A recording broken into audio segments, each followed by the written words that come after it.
Hello hello hello, क्या हाल चाल Ramlal's. Audio and video clear है तो फटाफट थम्स अप कर दीजिए। ऑडियो एंड वीडियो क्लियर है तो फटाफट थम्स अप कर दीजिए। Hello hello hello hello hello, क्या हाल चाल है Ramlal's. Audio and video clear है तो थम्स अप कर दीजिए। मैं आपके कमेंट्स नहीं देख पा रहा हूं और आप मुझे नहीं देख पा रहे हैं। मैं आपको तो दिखूंगा, थोड़ा इंतजार करिए। कमेंट का क्या इशू है वो हम देखते हैं। क्या मेरी आवाज आप तक पहुंच रही है?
हेलो हेलो हेलो, आप सभी बच्चों को एमआर का बहुत बहुत नमस्कार। स्वागत है सेंटर ऑफ मास के थर्ड लेक्चर में। अरे एक बार रिकॉर्डिंग तो चालू कर दूं। रिकॉर्डिंग भी चालू कर देते, एक बार रुक जाइए, नहीं तो आपको रिकॉर्डेड लेक्चर मिल नहीं पाएगा, फिर आप परेशान करेंगे हमको। सर हम परेशान नहीं करते सर, हम खून पीते हैं। हाँ ये बात सही है, आप परेशान नहीं करते साहब, आप खून पीते हैं। तो आप सभी बच्चों को एमआर का बहुत बहुत नमस्कार। स्वागत है सेंटर ऑफ मास के थर्ड लेक्चर में। हाँ भैया जी आ गए। हाँ बताएं सर। सर चल पड़े ना।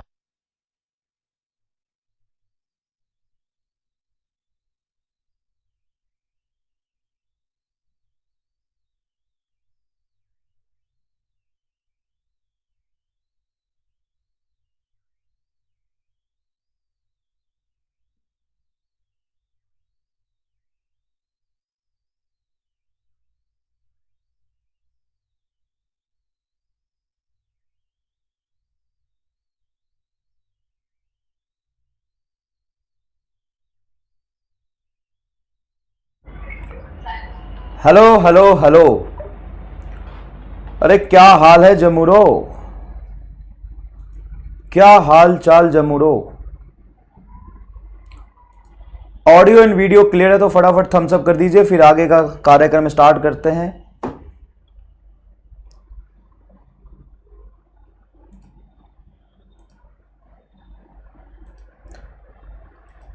हेलो हेलो हेलो, आप सभी बच्चों को एमआर का बहुत बहुत नमस्कार। स्वागत है सेंटर ऑफ मास के थर्ड लेक्चर में। सेंटर ऑफ मास के थर्ड लेक्चर में जिनका चैट नहीं चल रहा बेटा, एक बार रिफ्रेश कर लो, फिर चैट चलना शुरू हो जाएगा।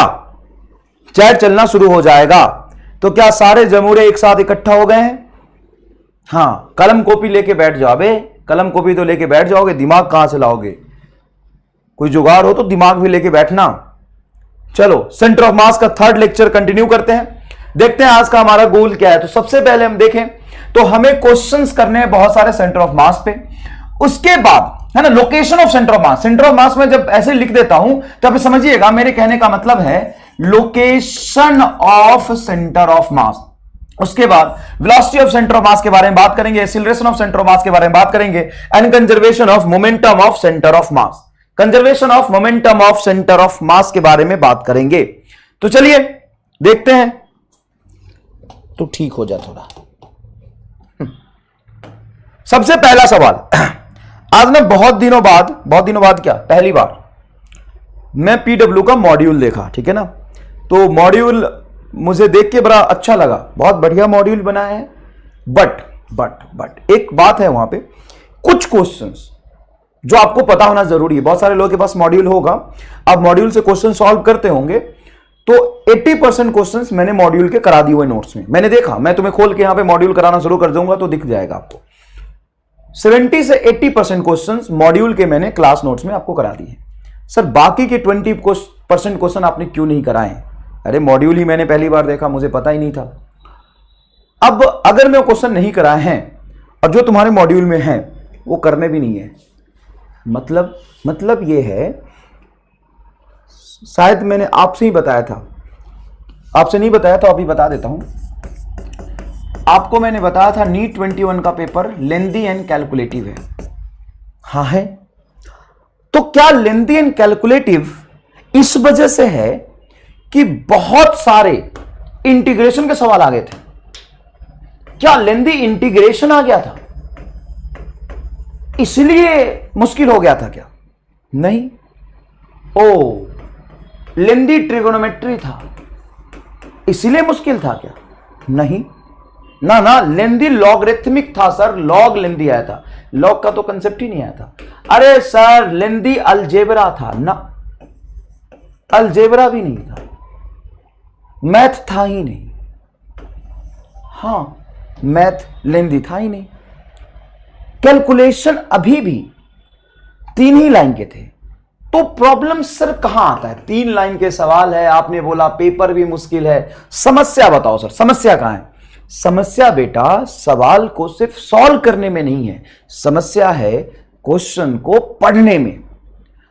और यह बात आप सभी बच्चों तक मैं पहुंचाना चाहता हूं कि लंबे समय से मैं जो कहता आ रहा था वो गलत नहीं था, वो सही था। बहुत लंबे समय से मैं आपको समझाता आ रहा हूं और फिर से वो बात मैं आज भी कहूंगा कि नीट में क्वेश्चन 2 से 3 लाइन के कैलकुलेशन से ज्यादा के नहीं आते।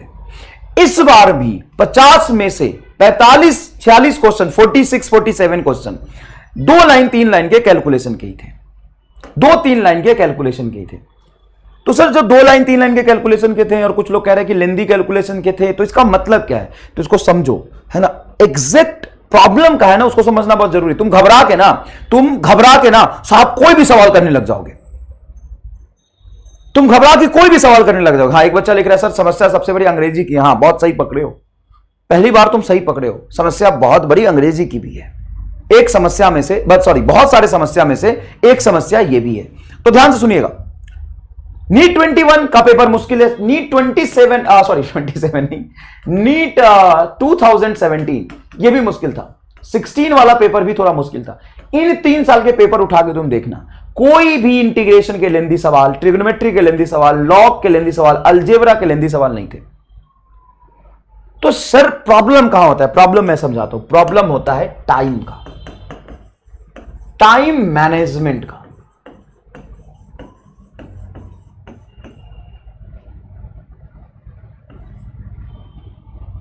टाइम के मैनेजमेंट का बहुत आसान सवाल भी अगर मैं 45 दे दूं और मैं आपको बोलूं कि ये 1 घंटे में सारे सवाल आपको पढ़ने हैं, सारे सवाल सॉल्व करने हैं, तो आप शायद नहीं कर पाए। क्या घर पे बैठ के कभी 1 घंटे में क्या 45 क्वेश्चन आपने अभी तक किया है? अभी तो तुम्हारा जर्नी स्टार्ट हुआ है, बच्चे हो चूजे हो साहब, अभी तो तुम्हारा जर्नी स्टार्ट हुआ है। फिर भी मैं कहता हूं कि बच्चे को 2 साल 3 साल भी हो जाता ना, वो घर पे बैठ के कभी भी 45 क्वेश्चंस 1 आवर में करता ही नहीं। जब वो करता ही नहीं तो एग्जाम में चमत्कार थोड़ी ना होगा। सबसे ज्यादा प्रॉब्लम है टाइम के मैनेजमेंट का। साहब अगर 45 के 45 सवाल नए आपके सामने रख दिए जाएं, आप उसको पढ़ेंगे, जब पढ़ना शुरू करेंगे, अच्छा ये दिया हुआ है और ये कंडीशन है, ये भी दिया हुआ है और ये पूछा है। जब तुम्हें पता चलेगा क्या पूछा है तो भूल जाएगा क्या दिया हुआ था। फिर सवाल दोबारा पढ़ेगा, अच्छा ये दिया हुआ है तो ये भूल जाएगा पूछा क्या था। जब तुम्हें यह भी पता चल गया कि क्या दिया हुआ था, क्या पूछा है, तो यह भूल जाएगा कंडीशन क्या था। फिर सवाल पढ़ेगा तो साहब 4 बार सवाल पढ़ के तो तुम्हें यह समझ में आएगा कि जो गिवन है और जो कैलकुलेट करना है उसमें रिलेशन क्या है। अब वैसे एक बार नहीं करने, आपको 45 से 45 सवाल नहीं करने 45 के 45 सवाल में यही काम करने हैं। सवाल को पढ़ना है, यह देखना है कौन सी फिजिकल क्वांटिटी दिया हुआ है, क्या कंडीशन है, कौन सी फिजिकल क्वांटिटी निकालनी है, फिर उसको समझ के फिर यह याद करना कौन सा कंसेप्ट यूज होगा, फिर फॉर्मूला लगाना, चाहे वो 2 ही लाइन में क्यों ना सॉल्व हो, तू तो यही पे खत्म। 50% बच्चे यही में खत्म। उसके बाद आता है कैलकुलेशन। अब साहब वो 2 लाइन का भी कैलकुलेशन होगा, तुम्हारा तो प्राण निकल जाएगा इससे पहले ही। अब थोड़ा बहुत प्राण बचेगा तो 2-3 लाइन का सॉल्यूशन करके आंसर निकालेगा। भाई साहब अगर ये सारे आ जाए ना तो ऐसे ही दिक्कत आएगी। तो अभी भी वही करना है जो हम करते आ रहे थे। कोई भी ऐसा सवाल मैंने देखा तुम्हारे मॉड्यूल में कुछ ऐसे क्वेश्चंस हैं जो मैं हटवा दूंगा। मुझे नहीं पता था, थोड़ा लेट आया मैं पीडब्ल्यू में ना कोई दिक्कत नहीं है। कुछ क्वेश्चंस है, 2-4 क्वेश्चंस हैं जिसमें सच में कैलकुलेशन लेंदी है, उसमें ज्यादा tough integration, trigonometry, logarithmic, algebra use हो रहा है। 8-10 लाइन का कैलकुलेशन है, उसको नहीं करना अगर आपने मॉड्यूल रखा है तो वैसे सवाल एग्जाम में नहीं आएंगे। बुझाया मैं क्या कह रहा हूं? बिल्कुल नहीं आएगा। नीट टफ क्वेश्चंस की वजह से नहीं होता, नीट टफ इस वजह से होता है कि नंबर ऑफ क्वेश्चंस बहुत हाई होते हैं नीट में। जेई में अगर इतने सवाल आ जाएं और लेवल अच्छा हो तो जेई वाले बच्चे लेट जाएंगे एकदम। समझ आया मैं क्या कह रहा हूं? नंबर ऑफ क्वेश्चंस बहुत ज्यादा होते हैं साहब, 45 क्वेश्चन फिजिक्स के, और उससे पहले आप 45 और 45 मतलब 135 क्वेश्चन बॉटनी, जूलॉजी और केमिस्ट्री के कर चुके होते हो। एक आम बच्चे को सिर्फ यह बोल दिया जाए कि तुम एक काम करो, तुम 45 मिनट में ना ये 45 क्वेश्चन सिर्फ पढ़ लो, समझ लो और किसी को तुम्हें बताना है। मैंने पहले समझ लो, बस पढ़ के समझ लो, वही काम मुश्किल है, सॉल्व करना तो दूर की बात है। मैं एकदम प्रैक्टिकल बात बोल रहा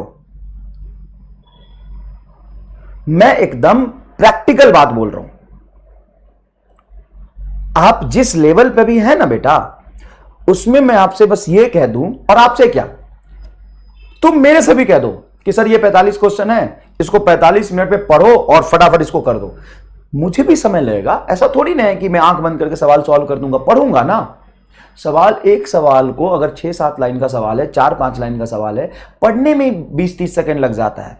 उसके बाद आप 20-30 सेकंड में समझोगे तो 1 मिनट तो हो गया पढ़ के समझने में। अब चाहे उसमें कोई सा भी सिंगल लाइन फॉर्मूला यूज करना हो, उसको याद करना पड़ेगा, उसको लिखोगे, 4 लाइन सॉल्व करोगे तो समय लगेगा।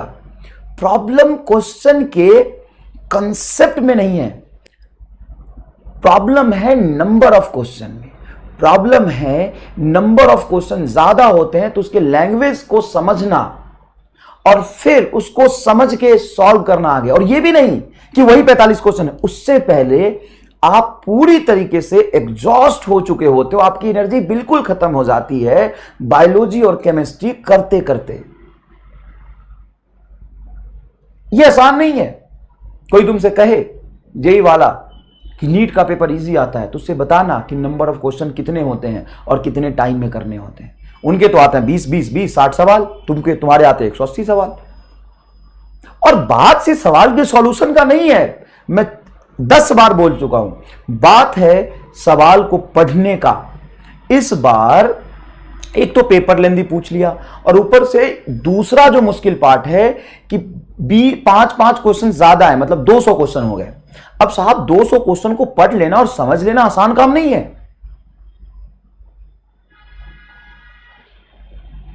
तो क्या करें? तो करना यह है, you have to be very selective. You have to be very selective, very selective. Sir selective किस चीज का? सेलेक्टिव इसमें कि आपको सबसे पहले बेसिक कंसेप्ट पे बहुत जोरदार कमांड करना होगा, बहुत जोरदार कमांड करना होगा, बहुत जोरदार। उसके बाद बहुत सारे लैंग्वेज वाले क्वेश्चंस करने होंगे, 5-6 लाइन का लैंग्वेज हो, जैसे आप करते भी हो जनरली किसी भी किताब से करो। पीडब्ल्यू का मॉड्यूल बहुत बेहतर है, उसमें मैंने देखा कि थ्योरी उतना ही दिया हुआ जितनी जरूरत है और बहुत सारे कंसेप्ट दिए हुए हैं। तो आप पीडब्ल्यू के मॉड्यूल से थ्योरी मत पढ़ो, थ्योरी तो हम आपको पढ़ा ही रहे हैं जोरदार, उससे न्यूमेरिकल करो, बहुत अच्छे और अच्छे क्वांटिटी में न्यूमेरिकल्स है। लेकिन उसमें बेटा 10 to 20% क्वेश्चंस ऐसे होंगे जो लेवल अप करने के लिए दिए हुए हैं। लेकिन लेवल अप क्या करना? लेवल अप तो यह है कि आप अपने एक्यूरेसी को बढ़ाओ, आप अपनी स्पीड को बढ़ाओ, इसको लेवल अप कहते हैं। लेवल अप इसको नहीं कहते हैं कि जो आपको नहीं करना वो आप करे जा रहे हो, इसको लेवल अप नहीं कहते हैं। मैं अपने एक्सपीरियंस से बता रहा हूं कि लेवल अप का मतलब क्या होता है। बच्चे समझते हैं लेवल अप का मतलब 2 सवाल कर लो, लेंदी इंटीग्रेशन, ट्रिग्नोमेट्रिक, लॉगरिथमिक, अलजेब्रा की। लेवल अप का मतलब ये नहीं, लेवल अप का मतलब ये है कि आप 20 मिनट में 20 सवाल करने का गोल बनाओ। लेवल अप का मतलब यह है कि आप 1 घंटे में 45 क्वेश्चंस करने का गोल बनाओ। आप अपने एक्यूरेसी को बढ़ाओ, आप अपने सिली मिस्टेक को कम करो, आप अपनी स्पीड को बढ़ाओ। लेवल अप का मतलब यह होता है। लेवल अप का मतलब लिख लेना कहीं कि लेवल अप का मतलब क्या है। समझ में आया कि नहीं है? तो समझिए, आपको बेसिक कंसेप्ट पे बहुत जोरदार कमांड बनाना पड़ेगा और 2-2, 3-3 लाइन के कैलकुलेशन वाले ही सवाल करने हैं। हाँ, 10 to 20% क्वेश्चन अगर आपको ऐसे मिलते हैं जिसमें लेंदी कैलकुलेशन, उसको नहीं करना। और उसको करने के लिए अगर करना भी है तो उसके लिए आपको एक जोरदार MR कंसेप्ट आपके पास होता है, आप उससे करिए, मजा आ जाएगा, है ना। 1.5 पेज के कैलकुलेशन करके आपको कोई मतलब कोई फायदा नहीं होने वाला है। तो चलिए अपने गोल की तरफ बढ़ते हैं। आज मैं मॉड्यूल देखा पहली बार तो मुझे एक ये सवाल मिला, बाकी तो मैंने सबका सेंटर ऑफ मास निकालना आपको सिखा दिया था। जैसे मैं अगर हाफ रिंग की बात करूं, हाफ रिंग मैंने ड्राइव करके बता दिया था। बताइए इसका सेंटर ऑफ मास कहां पे होता है? सर हाफ रिंग का सेंटर ऑफ मास यहां पे होता है, और अगर इसका ओरिजिन 0,0 ये है तो इसका जो हाइट होगा YCM वो होगा 2r/π। ये मैंने करा दिया। सर हाफ डिस्क का कहां पे होगा? तो बताओ बेटा, इसका सेंटर ऑफ मास कहां पे होता है? तो हाफ डिस्क का सेंटर ऑफ मास होता है, हाफ डिस्क का सेंटर ऑफ मास होता है। SCB करना है क्या? मैं पहली बार बहुत बार बता चुका, एक ही सवाल बार बार क्यों पूछते हो? SCB में ऑब्जेक्टिव 1 ऑब्जेक्टिव 2 बिल्कुल करना है, और वैसे न्यूमेरिकल करने हैं जिसका कैलकुलेशन इजी है। तो SCB कर सकते हो, साथ में सॉल्यूशन रखो, सवाल अटेम्प्ट करो, हो जाता है बहुत बढ़िया, नहीं होता है तो और कोशिश करो, फिर भी नहीं होता है तो सॉल्यूशन देखो, और तुम्हें सॉल्यूशन में लगे कि 1 पेज में सॉल्व किया हुआ है, छोड़ दो, कंसेप्ट देख लो, कैलकुलेशन रहने दो, ठीक है ना। अरे कैलकुलेशन मतलब बहुत लेंदी 1.5 पेज का कैलकुलेशन, इंटीग्रेशन, डिफरेंशिएशन क्या, उसको रहने दो। बोलो क्या होगा? 4r/3π। सब याद है क्या? सॉलिड कोन का याद है क्या? हॉलो स्फीयर का बताओ कहां पे होगा? Hollow sphere, hemi hollow sphere. अगर पूरा होता तो सेंटर भी होगा, hemi hollow sphere. Hemi hollow sphere का कहां होगा? तो मैंने बताया था 3r/8, 4r/8। हॉलो है तो ज्यादा दूर होगा, तो ये होगा तुम्हारा 4r/8 मतलब r/2। और हेमी सॉलिड स्फीयर की बात की जाए तो 3r/8, 3r/8 hemi solid sphere, hemi solid sphere, hemi solid sphere. Done. चलो ये देखो, तो मुझे एक मिला वहां पे ये सवाल सेंटर ऑफ मास में, जो मैंने आपको नहीं बताया था, और इसकी जरूरत भी नहीं है, नीट में इसकी जरूरत भी नहीं है, लेकिन टेबल में दिया हुआ था। फिर मैं उसको देखा, बहुत ही मजा आया देख के। क्या मजा आया? देखिए ये है बेटा semi circular annular plate. Annular plate क्या होता है मैं आपको बताता हूं। ये तो होता है रिंग ऑफ रेडियस r, ये होता है बेटा आपका प्लेट, ये होता है आपका डिस्क प्लेट, और ये होता है आपका एनुलर प्लेट, ये होता है एनुलर प्लेट। ये क्या है बताओ? ये आपका डिस्क प्लेट है ना, disc of radius r, plate of radius r, ऐसा बोल सकते हैं। ये एनुलर डिस्क। इसका एनुलर डिस्क का मतलब होता है कि इसका कुछ होगा इनर रेडियस और कुछ होगा आउटर रेडियस। सेंटर है तो इसका इनर रेडियस डिफाइन हो जाएगा R1 और आउटर रेडियस डिफाइन हो जाएगा R2। क्या आपको फील आया एनुलर डिस्क क्या होता है? एनुलर, एनुलर, अरे यार ऐसे भी तो कर सकता हूं, हाँ हो गया, ऊपर वाला पार्ट मिटाना मुझे। एनुलर डिस्क क्या होता है, इसका फील आया क्या? एनुलर का फील आया क्या बताइए? नीट का कोई भी प्रैक्टिस बुक मस्ट है, अच्छा है, मस्ट मैं बोल रहा हूं, नीट का कोई भी प्रैक्टिस बुक अच्छा है। बताओ एनुलर डिस्क का फील आया कि नहीं है? रिंग क्या होता है? रिंग, रिंग एक लाइन है, लीनियर ऑब्जेक्ट है, एक लाइन है, लाइन से बनता है, लाइन से। ये रिंग ऑफ रेडियस आर, ये आपका डिस्क, ये सेंटर से लेके आर रेडियस तक पूरा मास डिस्ट्रीब्यूटेड होगा। और ये आपका एनुलर डिस्क, ये क्या आपका एनुलर डिस्क। इसका फील आया क्या? Annular disc. अब एनुलर डिस्क का सेंटर ऑफ मास क्या कहां होगा? तो अगर कंप्लीट एनुलर डिस्क है तो इसका सेंटर ऑफ मास इसके सेंटर पे होगा। ये रहा आपका एक्सिस ऑफ सिमेट्री और ये भी होगा एक्सिस ऑफ सिमेट्री। लेकिन इसने बोला सेमी सर्कुलर एनुलर डिस्क, मतलब आधा एनुलर डिस्क। इस आधे एनुलर डिस्क का इनर रेडियस है R1, देखिएगा ध्यान से, इनर रेडियस है R1 एंड आउटर रेडियस है R2। आउटर रेडियस क्या है बेटा? R2। अब यहां से सेंटर ऑफ मास का हाइट पूछा है, कहां पे होगा? तो सेंटर ऑफ मास कहीं यहां पे है, तो बताइए इसकी हाइट कितनी होगी? तो साहब O से C का, C है सेंटर ऑफ मास, यहां पे सेंटर ऑफ मास देखिए कहां पे? C पे। तो इस सेंटर ऑफ मास और O के जो हाइट है वो ये दिया हुआ है। क्या दिया हुआ है एक बार ध्यान से देखिए, ये दिया हुआ है, भयंकर, ये लो भयंकर दिया हुआ है, ये लो। अब इसको तुम कैलकुलेट करोगे तो इसका कैलकुलेशन 3 पेज में आएगा। कैलकुलेशन नहीं दिया हुआ था, टेबल में बस ये गिवन था, टेबल में बस ये गिवन था। समझ आ रहा? समझ आ रहा? टेबल में बस ये गिवन था। क्या है देखना, 4R1 का square plus R1 R2 plus R2 का square divided by 3 pi R1 plus R2। Sir अगर हम इसको निकालने बैठे तो 1.5-3 पेज का कैलकुलेशन होगा, नीट में आएगा भी नहीं। और सर हम अगर इसको याद करने बैठे तो याद तो कर लेंगे, लेकिन लगता है ज्यादा लंबे समय तक याद नहीं रहेगा। वैसे ठीक ही लग रहा है, R1 का स्क्वायर R1 R2 R2 का स्क्वायर, ये R1 प्लस R2 का होल स्क्वायर मत कर देना, 2 नहीं है यहाँ पे। R1 का स्क्वायर R1 R2 R2 का स्क्वायर 3 पाई R1 प्लस R2। लेकिन मान लो आएगा नहीं, वैसे मान लो एग्जाम में आ गया,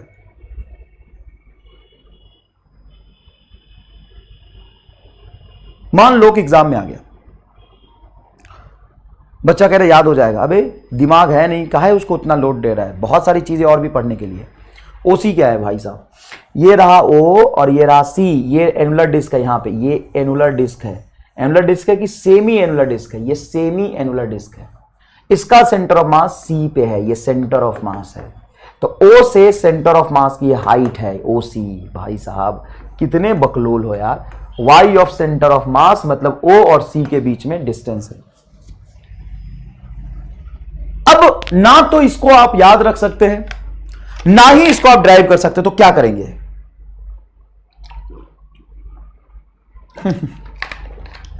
ना तो इसको आप याद रख सकते हैं, ना ही इसको आप ड्राइव कर सकते, तो क्या करेंगे बताइए? ना तो आप इसको ड्राइव कर सकते हैं, ना तो इसको याद रख सकते, तो क्या करेंगे? MR स्टार लगाएंगे, बिल्कुल MR स्टार लगाएंगे। अब मैंने तुम्हें इसलिए यहां पे फील दिला रहा था, मैं तुम्हें बताता हूं MR स्टार बहुत आसान है। सोच सोच सोच सोच, R2 तो R2 है, कोई दिक्कत नहीं है, कोई दिक्कत नहीं है। अगर मैं R1 की वैल्यू 0 रख दूं,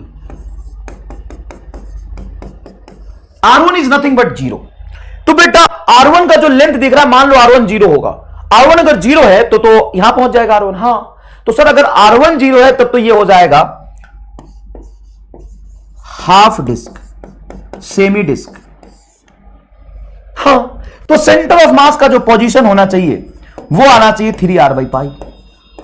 अब जो भी रिजल्ट लिखा है या 4 ऑप्शन दिया है, उसमें से वही ऑप्शन सही होगा जिसमें centre of mass 3R by pi आएगा। अगर वो 3R बाई पाई नहीं आ रहा, सॉरी 4R बाई 3 पाई, अरे दादा, अरे इतना ब्लंडर ना करो ना करो ना करो ना करो ना करो ना करो ना करो ना करो ना करो ना करो ना करो ना करो ना करो ना करो 4R बाई 3 पाई वही सही होगा।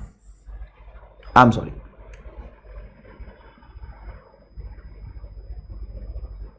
ये कौन है यार, कौन है ये एक अनिष्का चौधरी है, वो बड़ी ही चोमू टाइप है, गजब सवाल पूछ रही है। पहले तो बोली सर कुछ नहीं समझ आ रहा क्लास शुरू होने से पहले। अब कह रही सर हम मॉड्यूल ना करें तो क्या करें। मैंने कब बोला मॉड्यूल ना करें? काहे बदनाम कर रहे हो, काहे बदनाम कर रहे हो बेटा? ये कौन कौन घुस जाता है क्लास में और कैसे घुस जाता है समझ नहीं आता बेटा। मैंने कब बोला मॉड्यूल ना करो? मैंने बोला मॉड्यूल करना है, पीडब्ल्यू का ही मॉड्यूल करना है, लेकिन थोड़ा सा आपको सेलेक्टिव रहना है। उसमें सेलेक्टिव इस हिसाब से रहना है कि 80% सवाल तो आपको करने आंख बंद करके एकदम रिलेवेंट है, 10-20% सवाल में लेंदी मैथमेटिक्स होगा, उसको ना करें भाई साहब। मतलब कुछ भी तुम्हें देखा नहीं जा रहा पीडब्ल्यू का सक्सेस, क्या तुम्हें एमआर नहीं देखा जा रहा? क्या देखा नहीं जा रहा? बताओ क्या समस्या है तुम्हारी, समस्या क्या है तुम्हारी बताओ। करे मॉड्यूल ना करे तो क्या करें? मैंने कब बोला कि मॉड्यूल ना करे? मैंने तो बोला मॉड्यूल करे, पीडब्ल्यू का मॉड्यूल बेस्ट है, वही करना आपको। पीडब्ल्यू का मॉड्यूल सच में मैंने देखा, उसको एनालाइज किया भाई साहब। पीडब्ल्यू के मॉड्यूल में बहुत ही कंसाइज थ्योरी है जितनी जरूरत है, और खूब सारे न्यूमेरिकल है। उससे बाहर तो मैं कहता हूं ना, नीट में ना पीडब्ल्यू का अगर तुमने मॉड्यूल कर लिया, नीट में 99% क्वेश्चन वहां से आएंगे। लिख ले, मैं कह रहा हूं, मैं कह रहा हूं, खड़े होकर मैं कह रहा हूं 99% क्वेश्चन वहां से आएगा। पीडब्ल्यू का मॉड्यूल अगर तुमने कर लिया 99%, फिजिक्स की बात करो, मुझे बायोलॉजी का नहीं पता, केमिस्ट्री का नहीं पता, मैं फिजिक्स की बात करूं, मैंने देखा है मॉड्यूल, 99% क्वेश्चन वहां से आएगा। अब 99% तो आएगा तो क्या हम सारे कर ले? हां सारे करने हैं, लेकिन थोड़ा सा बुद्धि रखना है भाई साहब। आधा घंटा मैंने खराब किया, तुमने बर्बाद कर दिया मेरे समय को। उसमें बस इतना ध्यान रखना है कि 2-4 क्वेश्चन आपको मिलेंगे किसी चैप्टर में जो लेंदी कैलकुलेशन वाले होंगे, उसको थोड़ा इग्नोर कर देना।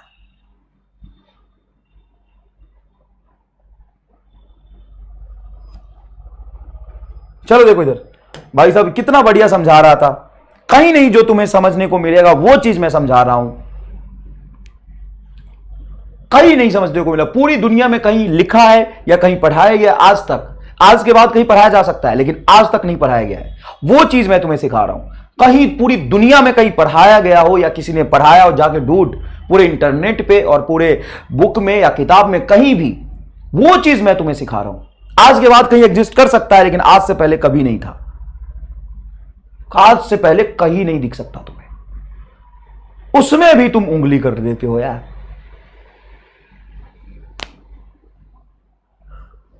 देख, फील कर इस बात को कि अगर मैं R1 को 0 रखूं तो ये R1 यहां पहुंच जाएगा, तो ये तो हाफ डिस्क बन गया। अगर ये हाफ डिस्क बन गया तो सेंटर ऑफ मास कहां पे होगा? सेंटर ऑफ मास कहां पे होगा? सेंटर ऑफ मास 4r/3π पे होगा। तो चलो R1 को 0 रखें। जैसे मैं R1 को 0 रखता हूं तो ये 0 खत्म, ये बनेगा R2 का स्क्वायर, ठीक है, R2 का स्क्वायर। ये R1 0, ये बनेगा R2। तो ऊपर 4 R2 का स्क्वायर, नीचे 3π R2, R2 से एक R2 कटेगा, R2 बचा। तो देख 4r2/3π answer, 4r2/3π answer. Feel कर इस बात को। ये खत्म क्योंकि मैं R1 को 0 रख रहा हूं। ये खत्म, ये खत्म, R2 का स्क्वायर नीचे R2, तो R2 से R2 का स्क्वायर कटेगा तो R2 बचेगा। 4r2/3π answer, 4r2/3π answer. देख देख, है आंख है कि 4 मीटर आगे चला गया? मैंने यही सोचा था। तो किसके वजह से सोचा था ये बता ना, किसके वजह से सोचा था बता। अब सुन, अब कभी भी ये सवाल पूछते कहीं भी, ना तो तुम्हें ड्राइव करना, ना तो तुम्हें याद रखना, तुम्हें बस फील लेना है। और एक बार तुम्हें फील आ जाए, एक बार तुम्हें फील आ जाए, जो आ गया, अब तू आंसर आराम से निकाल लेगा, आंसर आराम से निकाल लेगा। अब सर अगर 2 ऑप्शन में ऐसा वेरीफाई हो जाए तो, 2 ऑप्शन में ऐसा वेरीफाई हो जाए तो, सेम टू सेम 2 ऑप्शन में ऐसा वेरीफाई हो जाए तो, अगर सेम टू सेम 2 ऑप्शन में ऐसा वेरीफाई हो गया तो हम दूसरा एम स्टार लगा लेंगे। अपने को एम स्टार की कमी थोड़ी ना है। R1 बराबर R2। सिर्फ एक बार फील दिलाओ R1 बराबर R2 का मतलब क्या है। बेटा मैं तुम्हें अच्छे से समझाता हूं R1 बराबर R2 का क्या मतलब है। देखो यहां पे R1, यहां पे R2। अगर ये R1 पहुंच गया R2 के पास, तो R1 बराबर R2 हो जाएगा, या R2 R1 के बराबर हो गया तो भी R1 बराबर R2 होगा, तो सर ये रिंग बन जाएगा। हाँ, ऐसे लिख दो, R1 बराबर R2 बराबर R, ये R रेडियस का रिंग बन जाएगा। और अगर ये R रेडियस का रिंग बन गया तो सेंटर ऑफ मास होना चाहिए 2R बाई पाई पे, सेंटर ऑफ मास होना चाहिए 2R बाई पाई पे, 2R बाई पाई पे। तो देखो 2R बाई पाई पे, देखो R R R, तो ये 3R स्क्वायर हो जाएगा क्या? देखो तो बेटा, ये R स्क्वायर, ये R R R square R square क्या आ जाएगा बोलो तो, एक बार सॉल्व कर लो तो, 4 इंटू 3R स्क्वायर, अरे R square R square R square 3R square बेटा, 3 पाई तो बाहर आएगा और ये R प्लस R 2R हो जाएगा। बेटा अच्छे से देखना, 3 से 3 कैंसिल, हाँ, R से R स्क्वायर कैंसिल होगा तो R बचेगा, हाँ, 2 से 4 कैंसिल होगा 2 बचेगा, हाँ, तो बचा क्या सर? 2R बटा पाई, 2R बटा पाई, 2R बटा पाई, 2R बटा पाई। ले बता, एकदम धुआं धुआं हो गया कि नहीं हो गया? ये एकदम ही गर्दा गर्दा कर दिया इसका। बता क्या बचा?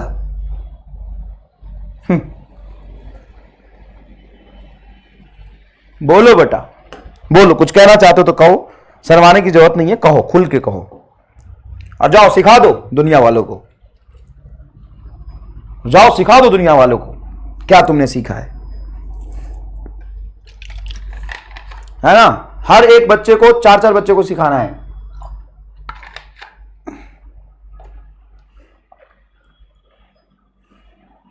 Sir I am speechless.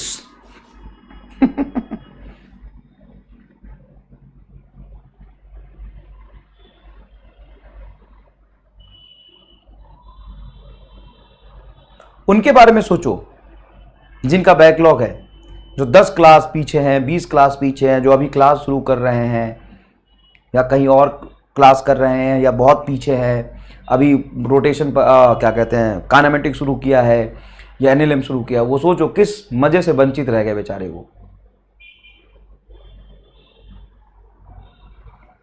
चलिए आगे देखते। एक सवाल और था मुझे वहीं पे दिखा, मॉड्यूल से लिया मैंने, पीडब्ल्यू के मॉड्यूल से लिया। ये भी सवाल मैंने पीडब्ल्यू के मॉड्यूल से लिया है।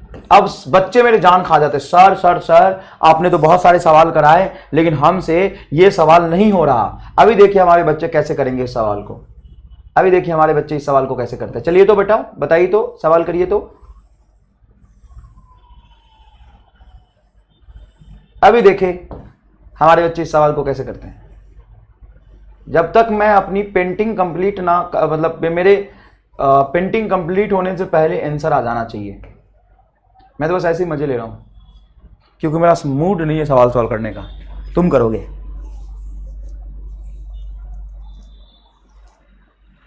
करो सवाल करो, आंसर बताओ।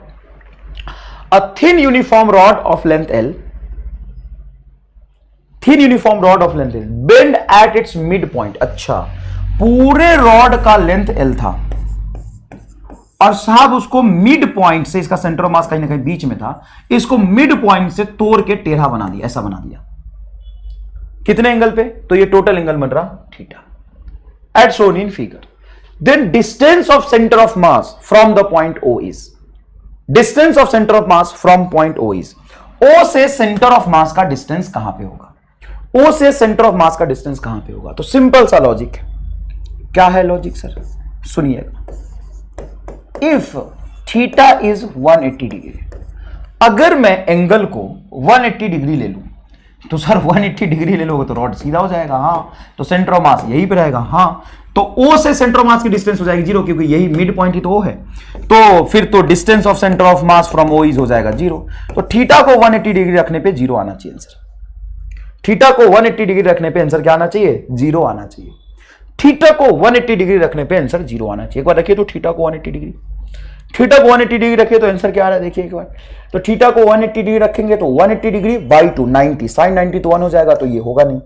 यहां पे थीटा को 180 डिग्री रखेंगे तो 180 डिग्री बाई 2 साइन 90 1 होता है, तो ये होगा नहीं। थीटा को 180 डिग्री रखेंगे तो 180 बाई 2 90, कॉस 90 क्या हो जाएगा? कॉस 90 हो जाएगा आपका, सॉरी 0, तो ये भी 0 आ रहा और ये भी 0 आ रहा, तो बी और डी आ रहा। ए आंसर, ए कैसे आएगा? समझ ही नहीं पाए तुम, समझ ही नहीं पाए तुम। A thin uniform rod of length L, length L is bent at its mid point as shown in figure. The distance of centre of mass from the point O, कहां जाएगा सेंटर ऑफ मास बताओ। तो क्या ये axis of symmetry कटे के बीच में, exactly ये लाइन मैंने कट किया तो नीचे देखो और ऊपर देखो सेम जैसा है, तो कहीं ना कहीं सेंटर ऑफ मास इस लाइन पे आएगा, तो कुछ ना कुछ तो डिस्टेंस होगा ना बेटा। तो यहां से डिस्टेंस पूछा है। अगर ये थीटा जो यहां से मेजर कर रहे हैं अपन एंगल, अगर ये 180 डिग्री होता, पूरा का पूरा यहां चला जाता, तो इसका सेंटर ऑफ मास बीच में ही तो आता, तो सेंटर ऑफ मास की डिस्टेंस क्या होती, 0। तो या तो आंसर होगा बी नहीं तो डी, या तो आंसर होगा बी नहीं तो डी, सिंपल सी बात है। अच्छा सर एक बात बताओ, अगर मैं इसको पूरा मोड़ दूं थीटा 0 डिग्री कर दूं, तो सेंटर ऑफ मास कहां पे होगा। तो सेंटर ऑफ मास का डिस्टेंस ओ से होगा, पूरा मोड़ के देखो एक बार तब समझ में आएगा। थीटा को एक बार 0 डिग्री करके देखो, थीटा कहां से मेजर हो रही देखो, मैं पूरा मिटा देता हूं, फील करके देखो थीटा कहां से मेजर हो रहा। तो सर यहां से इस दोनों आधे लेंथ के बीच में थीटा मेजर हो रहा। अभी थीटा 180 डिग्री था जब ये सीधा था, अब मोड़ के मैं क्या करूं, मोड़ के ऐसे चिपका दिया, तो थीटा बोलो क्या हो गया, ये पहले इधर था, ऐसे थीटा 180 डिग्री मोड़ के चिपका दिया तो थीटा हो गया 0। जब ये थीटा 0 हो जाएगा, पूरा 0 डिग्री हो जाएगा, तो इस ओ से सेंटर ऑफ मास इनका कहां होगा। तो सर ये L/2 लेंथ का 2 रॉड हो जाएगा, तो इनका सेंटर ऑफ मास कहीं बीच में होगा, तो ये लेंथ होना चाहिए L/4। क्या लेंथ होना चाहिए, L/4। तो सर थीटा 0 रखने पे L/4 आना चाहिए, तो यहां पर थीटा 0 रखो, cos 0/2 cos 0 1 L/4, D is correct answer, B गलत। अरे कहां परे हो चक्कर में, काहे दादा काहे, कहां परे हो चक्कर में। अब किसी को नहीं समझ आया तो बताओ,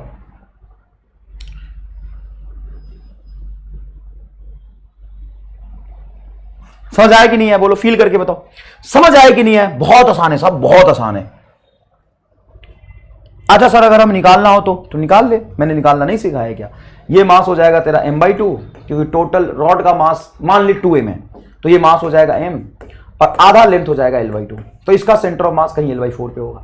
इसका सेंटर ऑफ मास भी यहां से तो L/4 पे होगा। इसका x कंपोनेंट देख ले, y कंपोनेंट देख ले, तो इसका मास पॉइंट पे मानोगे, इसका भी मास पॉइंट पे मानोगे, है। अब इसका x और y कोऑर्डिनेट लिख लो, इसका x कोऑर्डिनेट ही होगा, पीछे की तरफ y तो होगा नहीं। अब YCM और XCM लगा दो, मतलब R सेंटर ऑफ मास का फॉर्मूला लगा दो, कर लो, 6 7 8 10 लाइन का कैलकुलेशन होगा। क्या होगा, 8 10 लाइन का कैलकुलेशन होगा, वो तो तुम कर ही लोगे आराम से। समझ आया।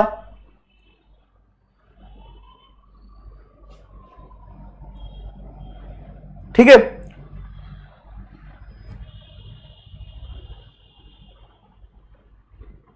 अरे रॉड का लेंथ टोटल था L भाई साहब बहुत बड़े चौक, रॉड का टोटल लेंथ था L, उसको मिड पॉइंट से बेंड कर दिया, मिड पॉइंट से बेंड कर दिया, तो आधा रॉड ये रहा और आधा रॉड को उठा के इसी पे चिपका दिया, तो टोटल रॉड का लेंथ था L, तो आधा रॉड क्या हो जाएगा L/2। अब सेंटर ऑफ मास इसका तो यहीं पे होगा ना, देख ये देख मैं कैसे समझाऊं तुम्हें, देख रॉड नहीं है मेरे पास, जैसे मान लीजिए रॉड है, इसको मिड से तोड़ के इसके उस पे चिपका दो, समझ आया। चलो नेक्स्ट देखो, ये सवाल एक बढ़िया है। The centre of mass of a letter F which is cut from a uniform metal sheet from the point A is, A कहां है बताओ, ए यहां पे, तो ये हो गया तुम्हारा 0,0। अब इसका सेंटर ऑफ मास बताना है कहां पे होगा। बहुत ही ज्यादा कैलकुलेटिव सवाल नहीं है, लेकिन हम कर लेंगे, कोई दिक्कत नहीं है। बताओ बेटा, क्या आप समझ रहे हो ये क्या लिखा हुआ, ये लेंथ है 6 मीटर, मीटर में लेंथ लिखा हुआ, ये 2 मीटर का विड्थ है, ये लेंथ यहां से यहां तक 4 है, तो ये बचा हुआ 2 हो जाएगा, ये 2 है, ये 2 है, ये 2 है। अब दिखने में तो भयंकर सवाल है, लेकिन मैं तुम्हें इसको आसान बना के बताता हूं। कैसे आसान बनाऊंगा देखना ध्यान से। पहली बात तो ये, यहां से यहां तक लेंथ कितना 8, ये 2 और देखो ये 2 ये 2 ये 2 और ये 2 क्या हो जाएगा सर 8 हो जाएगा। इस पूरे एफ को 3 बॉडी में कन्वर्ट कर दो, पूरे एफ को क्या करो 3 बॉडी में कन्वर्ट कर दो। पहला बॉडी हो जाएगा एक रॉड, पहला बॉडी हो जाएगा एक रॉड, ये इसका लेंथ 8 मीटर, इसका लेंथ 8 मीटर और विड्थ हो गया 2 मीटर। खत्म कहानी, खत्म कहानी, विड्थ 2 मीटर, खत्म कहानी। ये पूरा का पूरा हिस्सा कवर हो गया, ये पूरा हिस्सा कवर कर लिया हमने, ठीक है। उसके बाद ये वाला जो हिस्सा है ये कवर कर लिया हमने, ये पूरा का पूरा कवर कर लिया एक रॉड की तरह। ये वाला जो हिस्सा है ये वाला, इसका लेंथ क्या होगा, लेंथ 4 और ये 2, तो ये यहां आ गया। इसको दूसरे कलर से बना लेता हूं, हाँ दूसरा ही कलर है। ये कॉर्नर पे है पॉइंट ए, ये हो गया तुम्हारा 6 मीटर, सॉरी 6 मीटर तो टोटल ही यहां से यहां तक 6 है, तो ये 4 मीटर का रॉड हो जाएगा। ये 2 यहां पे आ गया ना विड्थ इसका, तो ये हो गया तुम्हारा 4 मीटर का। और एक ये 2 मीटर और 2x2 का यहां पे पॉइंट रॉड आ जाएगा। एक रॉड यहां पे आ जाएगा 2x2 का, यहां ये भी 2 और ये भी 2। तो टोटल कितने बॉडी हो गए?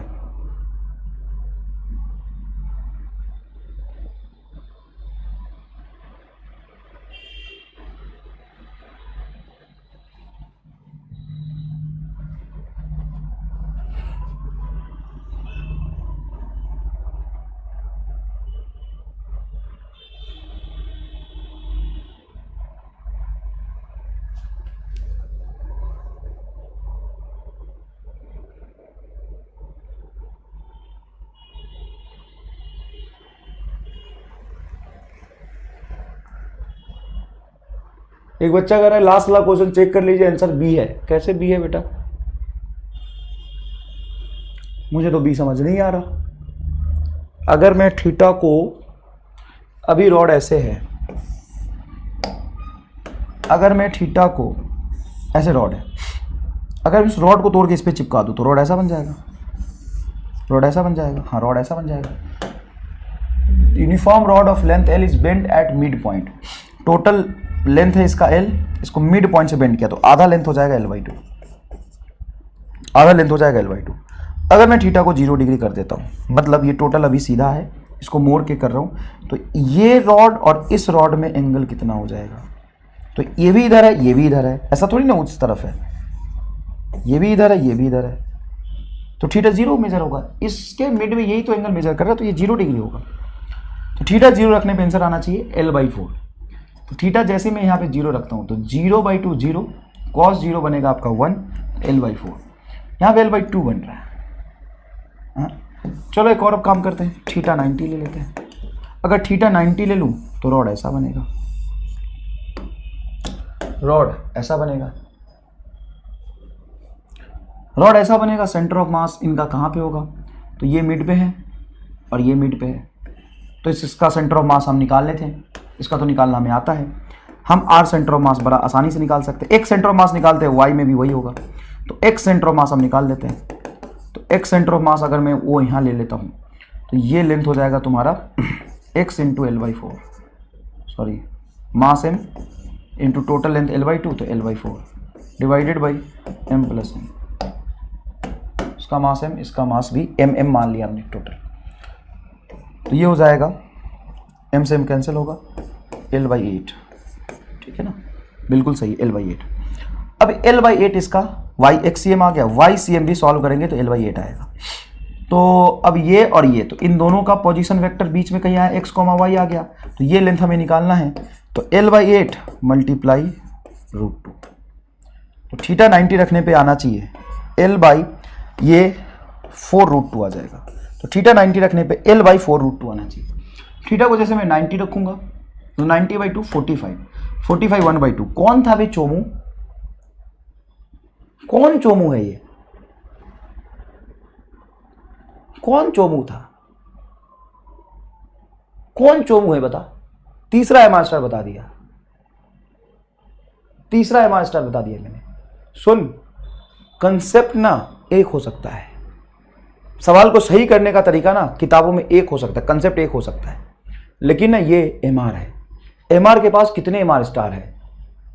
1/0 एमआर स्टार है। अब आधे बच्चों को ये नहीं समझ आया होगा, मुझे पता है। तू ये 2 एमआर स्टार से खुश रहा, और सुन, एमआर के पास कितने एमआर स्टार है? 1/0 एमआर स्टार है। सर कितने? 1/0। मेरे पास इतने एमआर स्टार है।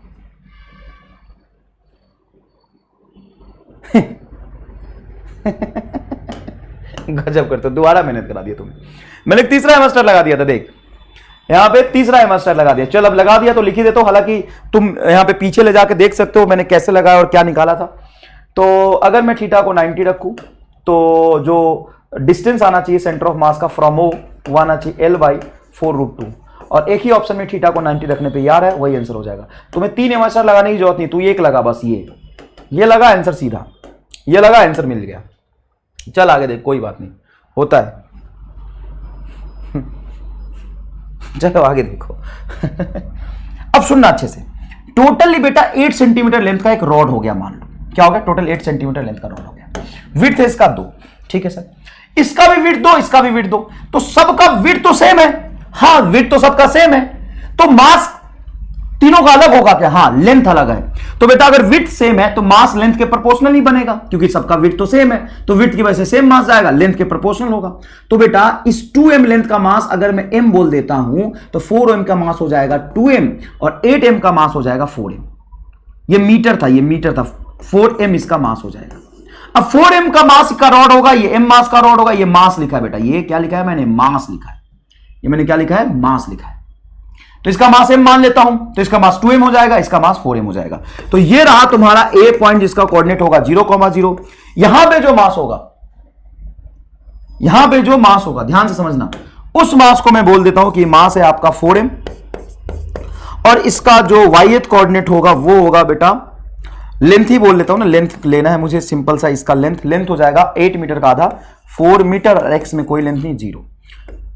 उसके बाद इसका 1 पे यहां पे होगा, देखो 2 मीटर का लेंथ है तो सेंटर ऑफ मास इसका बीच में होगा 1 पे, और 2 मीटर इसका लेंथ है, तो यहां से 2 आगे फिर 1 आगे 3। तो यहां पे जो पॉइंट होगा उसका कोऑर्डिनेट होगा, अरे सॉरी ये होगा 0,4।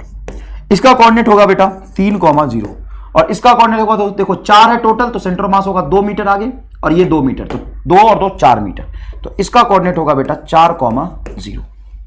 क्या कोऑर्डिनेट होगा? 4,0।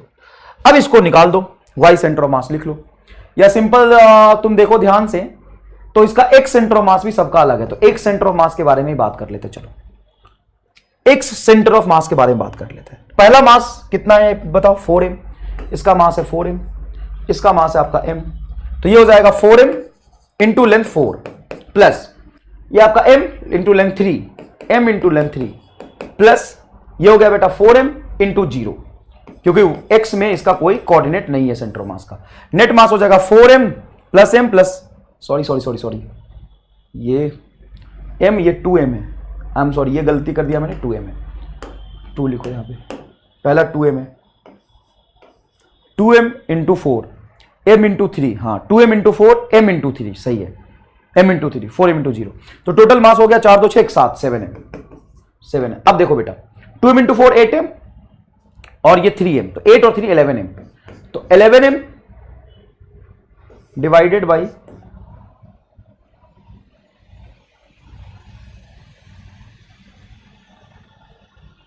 4 11, कुछ गलत कर दिया क्या मैंने?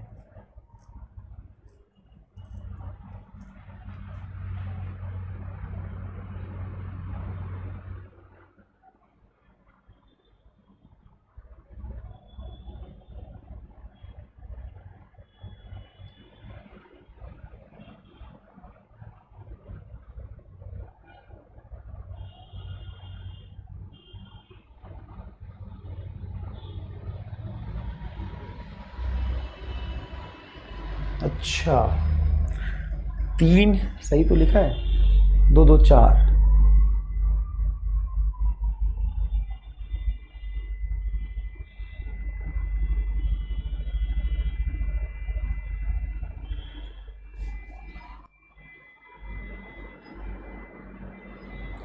चल मैं फिर से कर देता हूं। नॉट अंडरस्टूड, हाँ तो नॉट अंडरस्टूड तो होगा ही, मुश्किल सवाल है तो नॉट अंडरस्टूड तो होगा ही। चल मैं फिर से करता हूं, देख फिर से करता हूं, कोई दिक्कत नहीं, फिर से कर देता हूं बेटा। कैलकुलेटिव है, थोड़ा समझना।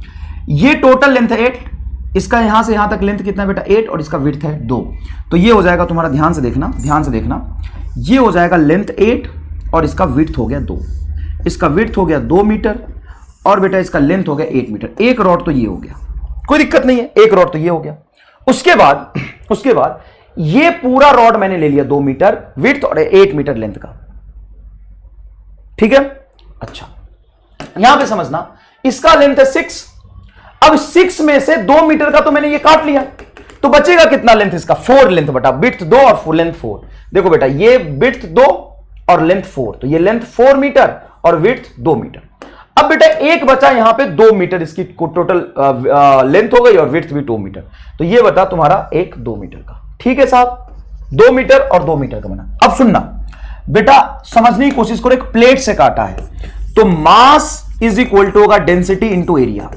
अब एरिया में विड्थ इंटू लेंथ लोगे तो सबका विड्थ सेम है, सबका विड्थ क्या है, सेम है। अगर सबका विड्थ सेम है, सबका विड्थ सेम है तो हम लेंथ ले लेंगे, लेंथ के प्रोपोर्शनल मास आएगा। एरिया में लेंथ इंटू विड्थ तो लोगे तो डेंसिटी सबका सेम, विड्थ सबका सेम, तो लेंथ के प्रोपोर्शनल मास होगा। इसका लेंथ 2 है, अगर मैं इसके मास को m बोलता हूं, इसके मास को मैंने m एज्यूम किया, इसके मास को क्या एज्यूम किया, m एज्यूम किया, तो इसका मास हो जाएगा तुम्हारा 2m। कैसे, तो लेंथ 2 मीटर है, लेंथ डबल किया तो मास डबल, और इसका लेंथ क्या हो गया, 4 गुना ज्यादा बढ़ गया तो मास हो जाएगा 4 गुना 4m। अब तुम 4m को यहां मान सकते हो, 4m को यहां मान सकते हो। इसका वाई कोऑर्डिनेट में सेंटर ऑफ मास कहां पे चला जाएगा, तो सर ये 8m का था तो 4m पे आएगा, तो x में 0 और 4 मीटर ये आएगा। यहां पे पॉइंट है A, यहां पे पॉइंट क्या है आपका A। अब यहां पे ध्यान से देखिएगा, यहां से ये टोटल 4 मीटर का रॉड है तो सेंटर ऑफ मास कहां पे होगा, बीच में होगा।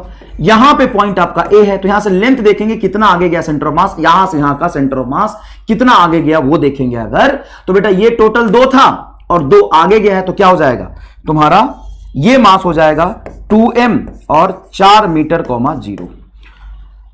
ये नीचे देखोगे तो नीचे तो आया ही आया, हमें तो x कोऑर्डिनेट से मतलब है, तो इसका x कोऑर्डिनेट क्या होगा, टोटल 2m है तो ये 1, ये कितना लेंथ हो जाएगा इसका, यहां से यहां तक 2m का आधा 1 और ये था 2 तो 3m 0। क्या मैंने ये सही लिखा है, फटाफट ये बता दो, क्या मैंने ये सही लिखा है, फटाफट ये बता दो। तुम ये सिस्टम को बता दो, ये वाला बता दो, क्या मैंने ये फोटो सही बनाया है, ये फोटो मैंने सही बनाया है। इसका x वाला लेंथ लिखना है बस मुझे, इसका मुझे बस x वाला लेंथ लिखना है। इसका x वाला लेंथ हो जाएगा मास m और x वाला लेंथ हो जाएगा बेटा 3 मीटर। क्या मैंने सही लिखा है, इसका 3 मीटर, इसका 4 मीटर, इसका 4 मीटर नीचे। ये सही है नहीं, इतना बता दो पहले, ये सही है।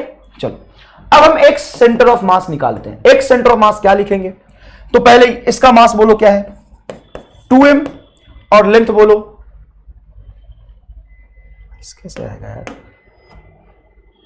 2m लेंथ बोलो 4 मीटर प्लस लेंथ इसका बोलो क्या हो जाएगा 4 मीटर। ठीक है, ये बोलो कितना है 4m, ये तो y में गया है इससे मतलब नहीं हमें, प्लस ये मास इंटू 3 तो 3m into m, 3m into m, तो 8 3 11 ही तो आ रहा है यार, ये 22 कैसे दे दिया।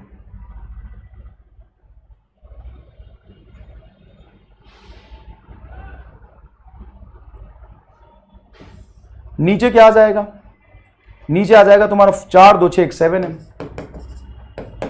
8 और 3 11, 11m metre divided by 7m, 7m से m कटेगा, 11/7 मीटर आ रहा है यार।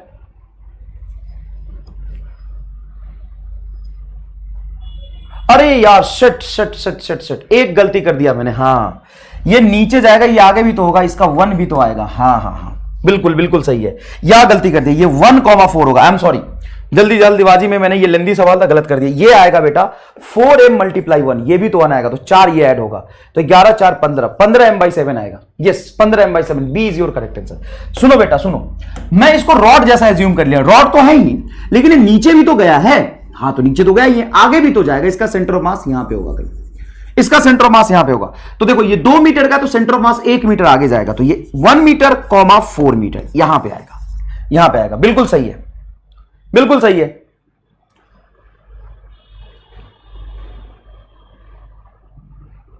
हाँ तो अच्छा सेम है, तो चलो दूसरा वाला मैं गेस कर देता हूं, सेंटर मास कितना आगे जाना चाहिए, 7/33 और 7/23। सुनना, एक सेंटर मास यहां एक यहां है, तो यहां से 33 हो जाएगा 5 मीटर, 5 मीटर आगे तो जा ही नहीं सकता, 3 है और 6 है, मतलब आंसर तुम्हारा यही होगा, बी यही होगा। क्योंकि देखो बेटा ये 33/7 है, तो 33/7 हो जाएगा लगभग 4.8 मीटर के आसपास। अब ये मास तो 4 पे है, तो आगे कैसे चला जाएगा सेंटर ऑफ मास, इसलिए ये गलत होगा। एमआर स्टार से तो मैं डायरेक्ट आंसर टिक कर ही दूंगा, ये तो मैं कैलकुलेशन करना तुम्हें सिखा रहा था। एक बच्चा कह रहा है सर रॉड एज्यूम किया तो एक कैसे किया? भाई साहब मैं मास लिखने के लिए, तू एक काम कर, तू ना मास लिख, इसका एरिया इंटू लेंथ लिख। तो एरिया में क्या लिखेगा? इसका विड्थ इंटू लेंथ। तो लेंथ तो 2 मीटर सब में कॉमन आएगा, मास निकाला था। रॉड मैंने भाई साहब रॉड नहीं माना है यार, इसका विड्थ सब में सेम है, रॉड माना तो लेंथ कैसे लिया भाई साहब?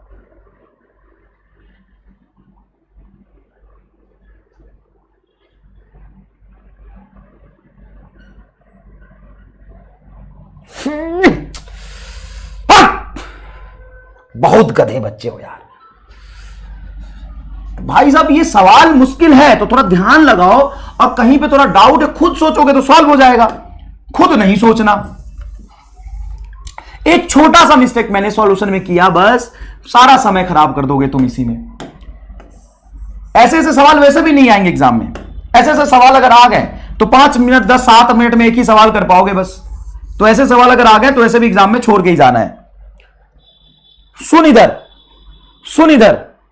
ये लेंथ है 2 मीटर का और ये भी है 2 मीटर, मीटर है स्मॉल में मीटर, ये भी है 2 मीटर, ये है यहां से यहां तक तेरा 4 मीटर, और ये विड्थ है 2 मीटर का, और ये है 8 मीटर का।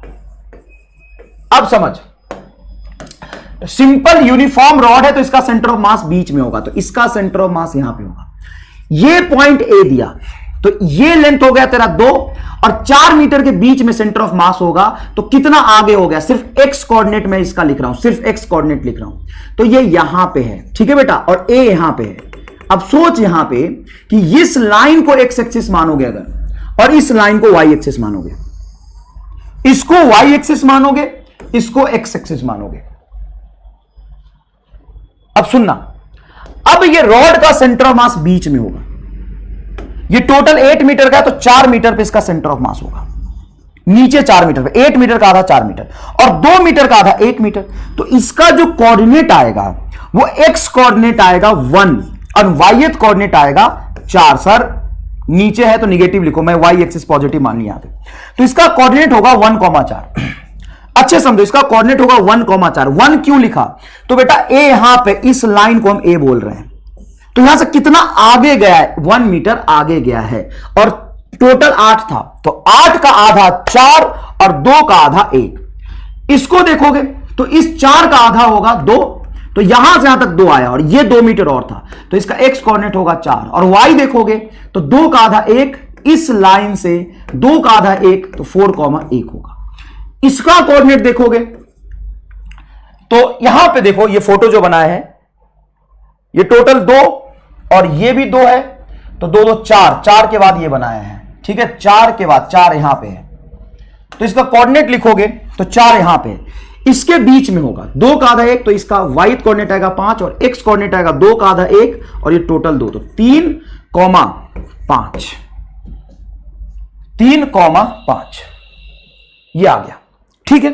अब ये प्लेट जैसा है, रॉड नहीं है प्लेट है, तो मास जो होगा वो होगा डेंसिटी इंटू एरिया। अगर मैं इसकी बात करूं तो इसका एरिया होगा 2 दूना 4, इसका एरिया होगा 4, तो 4 इंटू डेंसिटी इसका मास आएगा, इसका मास। अब 4 इंटू डी को मैं एम बोल देता हूं। अब मास 2 अगर इसका लिए निकालो इसके लिए, तो इसका डेंसिटी डी, एरिया बोलो क्या लिखोगे?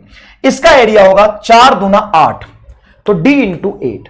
इसके लिए निकालोगे M3, इसका डेंसिटी डी, विड्थ 2, हाइट 8, तो 8 गुना 2 16। अब एक बात बता, अगर मैं इसके मास को कहता हूं m नॉट बोल देता हूं, चलो, या m बोल देता हूं, कैपिटल M, तो 4d को m बोलता हूं, तो 8d को क्या बोलूंगा? तो इसको 2m बोल दो सर। अरे 4d को m बोला तो 8d को क्या बोलूंगा? 2m। 4d को मैंने m बोला है तो ये 16d को मैं क्या बोलूंगा? 4m।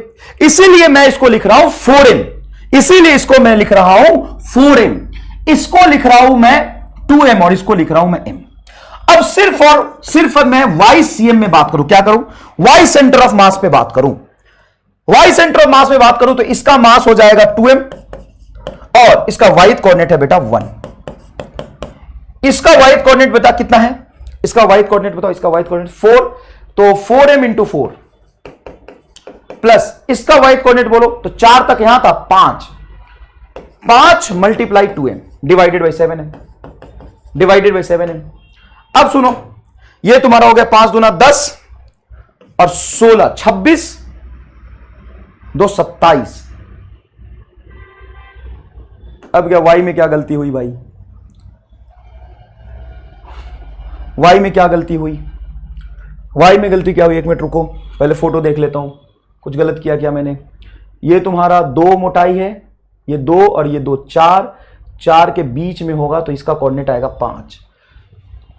5 लिखना था। 5 दूना 10 16 26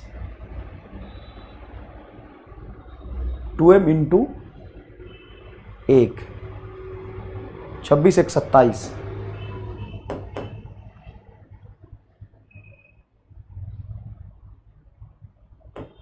तेईस कैसे आएगा यार,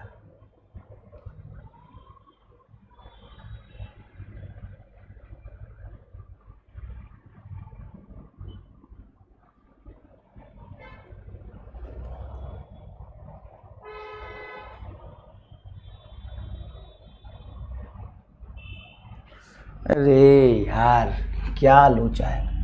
यहां से इस लाइन से इसका सेंटर ऑफ मास यहां होगा तो नीचे वाला वाई कोऑर्डिनेट में अगर बात करूं तो 2 मीटर का आधा 1 मीटर ही तो होगा, तो 2 गुना 1 ठीक है, और ये होगा 4 का आधा 8 का आधा 4, तो 4 चौका 16।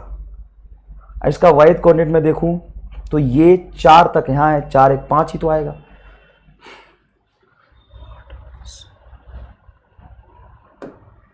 क्या लोचा यार,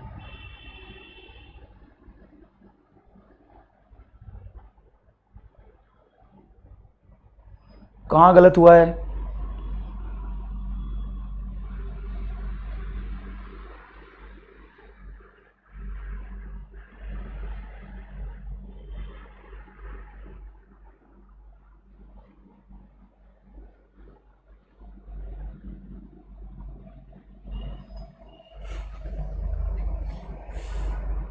एक्स कोऑर्डिनेट तो एग्जैक्टली आ गया 15/7। वाई कोऑर्डिनेट में क्या दिक्कत है, मास 2m 4m और 3m, 2 4 3 ही तो मास है, तो मास 3m नहीं, मास तो हो जाएगा, मास m होगा ना इसका, इसका मास तो m है। अरे यार इसका मास तो m है ना, वाह क्या यार, मास तो इसका m है, इसका मास तो हमने m लिया है ना, तभी तो ये 2m हुआ है। तो 5 और 2 7 और 16 और 7 23 सही आ गया। देखो बेटा इसका मास तो मैंने बताया था m है, इसका कोऑर्डिनेट 5, तो 5 इंटू m होगा। अब चलिए 16 और 2 18, 18 और 5 23, तो बिल्कुल ठीक है।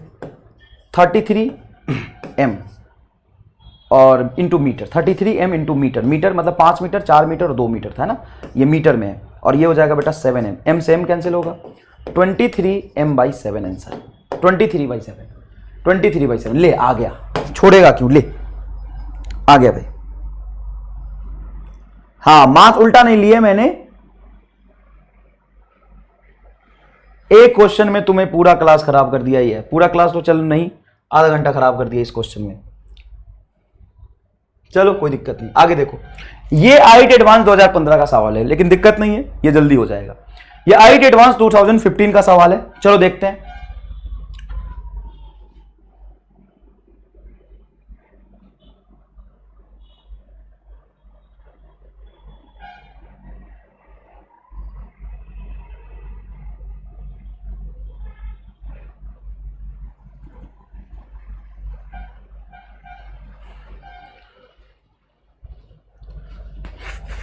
एक बच्चा कह रहा है सर मॉड्यूल में 33 सही है, मतलब ए ऑप्शन सही है, मॉड्यूल में ए ऑप्शन सही है, मॉड्यूल का तो नहीं पता, मैं करके देख लेता हूं। ये टोटल 6 है, टोटल यहां से यहां तक लेंथ 6 है टोटल, अगर मैं इसको 6 भी मान लूं, चलो ये 4 है तो 2, और इसका सेंटर ऑफ मास का कोऑर्डिनेट मैंने क्या लिखा था, तो इसका सेंटर ऑफ मास का कोऑर्डिनेट एक्स में मैंने 4 लिया है, इसका एक्स में मैंने 3 लिया है, अच्छा वाई में 8 है, वाई में 8 है तो ये 4 आएगा, यहां पे ये 4 के आसपास आएगा और ये यहां तो 4 के नीचे तो जाएगा ही नहीं, और वो है 4.8। कैसे हो जाएगा ए सही यार? कैसे ए सही हो जाएगा? कैसे ए सही हो जाएगा बता? कैसे ए सही हो जाएगा? एक बात बता, ये तुम्हारा कितना है? तो ये 5 के आसपास आ रहा, 5 के आसपास आ रहा। अब तुम ढंग से सोचो, इसका मास कितना भी हो, ये मान लो कि 8 का आधा तो 4 होगा, एक तो 4 से ज्यादा कैसे चला जाएगा? मान लो ये मास इधर गया है तो ये मास भी तो ज्यादा है, 2m है, तो थोड़ा तो ऊपर ही शिफ्ट करेगा। कैसे हो जाएगा ये? चलो ये देखो, छोड़ो, हो जाता है कभी कभी। चलो देखो इधर, centre of mass of a solid cone and solid hemisphere is at centre, then find relation between R and H if both have a same density. If both have same density, if both have a same density, दोनों का density अगर same हुआ तो, दोनों का density same हुआ तो। चलो देखो यहां पे बेटा एक बात बताओ, centre of mass of a solid cone and solid hemisphere, कौन सा डेंसिटी होगा सॉलिड हेमिस्फीयर के लिए और सॉलिड कोन के लिए? डेंसिटी कौन सा होगा वो बताओ। सॉलिड हेमिस्फीयर एंड सॉलिड कोन के लिए डेंसिटी कौन सा होगा ये बताओ। लीनियर, एरियल या वॉल्यूमेट्रिक? लीनियर, एरियल या वॉल्यूमेट्रिक? बताओ कौन सा होगा? वॉल्यूमेट्रिक, बिल्कुल सही है, वॉल्यूमेट्रिक। तो इसका डेंसिटी हम रो एज्यूम कर लेते हैं, खुद से इसका डेंसिटी रो है। सवाल समझना क्या कह रहा है, center of mass of a solid cone and solid hemisphere is at center, then find relation R and H, then find relation between R and H. सुनो ध्यान से, ये कह रहा कि एक हेमी सॉलिड स्फीयर का और इस सॉलिड कोन का, दोनों बॉडी का मिला के सेंटर ऑफ मास यहां पे, तो H और R में रिलेशन क्या होगा बताओ। बॉडी कितनी है? 2 है। IIT 2015 एडवांस का सवाल है, IIT 2015 एडवांस का सवाल है, समझना। एक बॉडी नीचे, एक बॉडी ऊपर। अगर मैं ये मानूं, सिर्फ एक बॉडी का मानूं सेंटर ऑफ मास, तो कहां पे होगा सर? अगर ये ओरिजिन है तो इसका सेंटर ऑफ मास होगा H/4 पे। क्यों? क्योंकि सर ये सॉलिड कोन है, सॉलिड कोन में मास यहां तक फिल्डेड है तो कम होगा, एक H/3 होता है, एक H/4 होता है, ठीक है।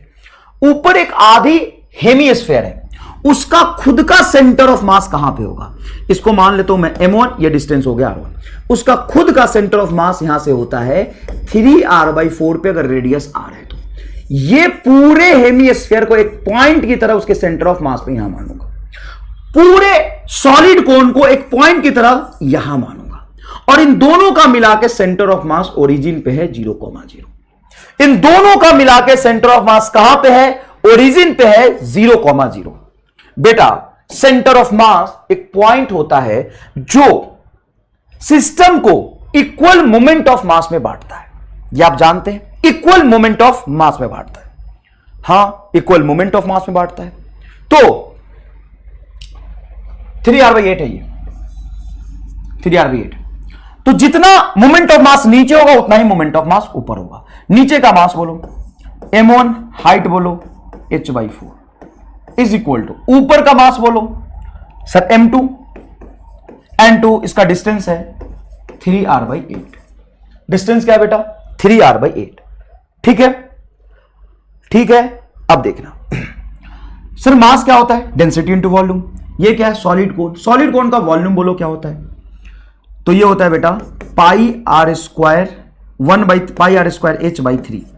ये होता है volume of solid cone, volume of solid cone 1/3 πr² H। ठीक है ना बेटा, ये याद होगा कई लोगों को। ये हो गया volume into density rho H/4 is equal to, इसका वॉल्यूम क्या होगा? तो सर इसका वॉल्यूम होगा, डेंसिटी रो लिख लो पहले, वॉल्यूम होगा 4πr³/3। ये तो पूरे स्फीयर का होता है, 4/3 πr³ पूरे स्फीयर का होता है,